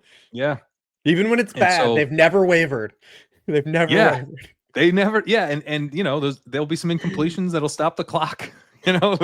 We'll get play volume on the Eagles side, I think, and explosiveness, which is what we're going to need here as well. But I think we'll get it. I like this as a bounce back for the Eagles passing game, but I also think this could be a blow up spot for Barkley. But this is a spot where I think having some exposure to the Eagles this week makes a lot of sense. Yeah, I'm still in on this game for potentially to stack it too. It just has to be better. Kevin Petullo's got to do a better job than he did in week one. We saw, Jalen Hurts just literally not look like anything. Like 34.8% of his passes went 5 or more yards in the air. It was the lowest rate in week one. The league average was 54.2%. Yeah. Only he targeted receivers only 35% of the time. It was his lowest rate in a game. 13% of his throws were 10 or more yards downfield. The next closest quarterback was at 22.5%. So he's almost half of the next close quarterback. And that's why he scrambled a lot. Like Eberflus just like played soft coverage and was like, come off your reads. We're going to guard receivers. AJ Brown talked about this because there was like some chatter like, oh, well, is AJ Brown not healthy? And like, he kind of shut it down. He did, I think it was with Kevin Clark. He did the interview. And was like, dude, he was like, I didn't have one man rep the whole game. There was 3 dudes on me the entire time. He was like, I didn't have anything to do. And it's like, so you're hoping that's gonna be different. And we removed Dallas Goedert from this game. And anytime because we've always had a concentrated target tree, and anytime you've ever removed one of these Eagles, the other 2 Eagles absorb it. Like, so I do like the AJ Brown stuff and the Devontae stuff. I like Devontae actually a smidge more. I'm gonna mix in both, because Spags is because they have this like the little mini rivalry going now over like the last 3 years, because they played in 2 Super Bowls and they met in the regular season in between that, and then they meet here. And Spags has always kind of devoted some resources to AJ Brown, which you should, like, to be fair. And it's kind of helped Devontae Smith. Like Devontae Smith's been really good in this matchup, and maybe Spags also looked at that. Like, he's a smart dude. Like, Spags probably could have looked at it. He's like, you know what? I've opened up some stuff for Devontae, but he also might just say, like, I don't care if Devontae beats me. I don't want the other guy to really put like 160 on me. And he's okay with Devontae getting like 90 yards. Like, that might be a thing. So I'm edging to Devontae in like the time and mixing both. And I think it becomes interesting, kind of what you want to do at the Chiefs side, because there are cheapies and they are going to throw a lot. Like, they're going to have to. They're going to throw a lot. So, I mean, you do have the Hollywood at the 16 targets. I think Tyquan in small field is interesting because of the Eagles lost so many pieces on defense, and so did the Chiefs. That's why they struggled a little bit in week one, too. They both defenses kind of got purged a little bit in free agency. And we saw Dory Jackson get absolutely cooked on Thursday night 2 weeks ago. And they already said he has to start. The Jacorian Bennett, they traded for him from the Raiders. He's just like, he only played 7 snaps. They're trying to get him involved. But the thing is, if like Thornton sucks, he's a 0. You don't care. But like if he hits, he had more air yards on 4 targets than Hollywood had on 16. So like my thing is like, if I'm just gonna play a Chiefs cheapie, I'm gonna take a real punt and take a dude that, like, if he does something, he's probably catching a 40-yard pass, and if he catches a couple, he gets to 100 yards. Like, so that's the way I'm kind of playing like the stacking of this game, is like playing through the Tyquan stuff, because it's also not a good matchup for Kelsey if they want to involve him. The one dude the Eagles kept and paid for was Zach Bond, who was awesome last year in coverage. And he's the one guy. They lost Milton Williams. They lost Darius Slay. They lost CJ Gardner-Johnson. Well, they traded him. But the one dude they said, we're not losing, we're going to pay up for, is literally an off-ball linebacker, like, which you never pay. And Howie was like, no. Howie was like the key to the defense last year. And he does matter for their structure of defense too. I'm sure Vic was like, hey, this dude matters for what we do. But he also matters for this matchup, because he nuked Kelsey in the Super Bowl, even in jailbreak game script. And then, they only get the 20. They were awesome against tight ends all last year. They gave 23 yards to Jake Ferguson in week 1. So even if you want to get Kelsey more than the 10% of the team targets, as lowest target share game since 2017, like, it's still not a good matchup to get him involved. So, like, I think, like, if I'm playing it, I'm just going to take the shot on the dude that they're going to huck some 40-yard balls to. I kind of like it, because the one thing I said with Marquise Brown, he had a very low, not super low, but not particularly high double coverage rate last week. And you have CeeDee Lamb, who the Eagles were very aggressive about taking away. And their whole game plan, as we talked about, was like trying to take away the first reads and stuff. And so they couldn't do it. CeeDee Lamb still went nuts. But with Brown, I agree with like the way Gretsch wrote it up, where he was probably just filling in for like the Worthy role, because that game plan was supposed to go to Worthy and they lose him right away. Yeah. And that's a But bummer because like a lot of I saw people like taking laps. I wasn't drafting a lot of Worthy, but like me that's not the neither. spot to take a lap because that could have easily been 16 Worthy targets and you got shadow realmed. So Yeah, that's like where like, you happen to step off the train tracks right before the train comes. Like you don't take a victory lap. It's like, no, oh god, okay, that could have no, been no, bad no, for no, me. no. Yeah, yeah. There's there's another world where Worthy crushed in week one, I'm pretty sure. And this is not like a victory lap from another universe because I wasn't drafting that much Worthy, um but Brown wasn't like a focal point of the opposing defense in week one, and I think he might be this week because they could pretty easily Yeah, say yeah. like, you're not beating us with Brown, and we can single cover Kelsey and take that away. So what else you got? And it's Tyquan Thornton deep shots maybe, or Juju Well, Smith-Schuster because just Juju to like actually matter in a tournament style format, like he'd have to literally have the like 11 16 targets, catches. the Yeah, 16 targets totally. that Hollywood had. Like, because he was always gonna play last week anyways because of the Rice injury. Like Right, he was always gonna be that underneath dude because he can't get downfield really anymore. right. The On the other side, I like the Smith call as well. AJ Brown had a 3% first read target rate. Devontae Smith was at 6%. Okay. I like looking at this stuff because it's like, what's the offense trying to do, right? But it's not the only thing it tells you. It's sort of like what was the offense able to do? And Right. Jalen Hurts had a first read throw on just 39% of his dropbacks. Everything you're talking about, they took away his first read. He still had a long time to throw, 3.17 seconds time to throw. He's throwing conservative. His average throw is 4 yards short of the sticks, a 4.5 average depth of throw, 4.9 average depth of completion. So, a lot of underneath stuff, a lot of check downs, and a lot of time where he's then choosing to scramble. He had, 63 scramble yards, which is awesome. So It was his that, highest scramble rate in a game. For he had 2 scrambling rushing touchdowns the previous 2 years, wow. but had two last week. Yeah. So, I mean, if they're a different game plan, we could see a completely different version of this offense. And I think we do get a little bit of a different game plan here. More blitzes, more one-on-one coverage for both of the receivers. And yeah, I think the Eagles are going to put up way more points through the air this week. And so Brown and Smith, with Goddard hurt, like it's going through them. It's just a good week to play one of these receivers and maybe stacked with Hurts.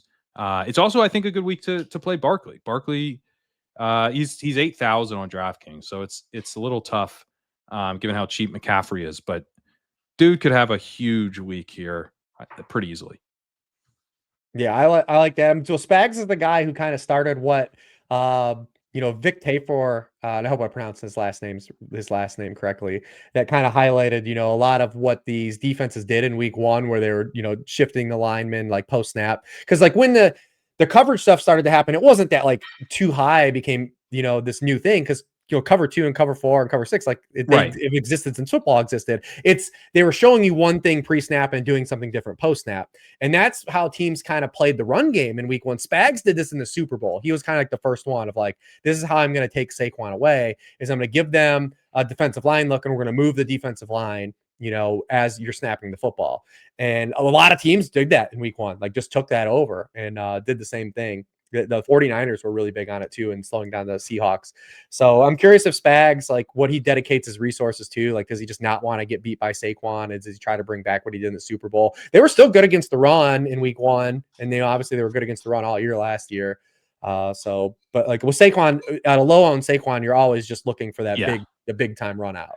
It's like when Henry's always low owned. Exactly. Exactly.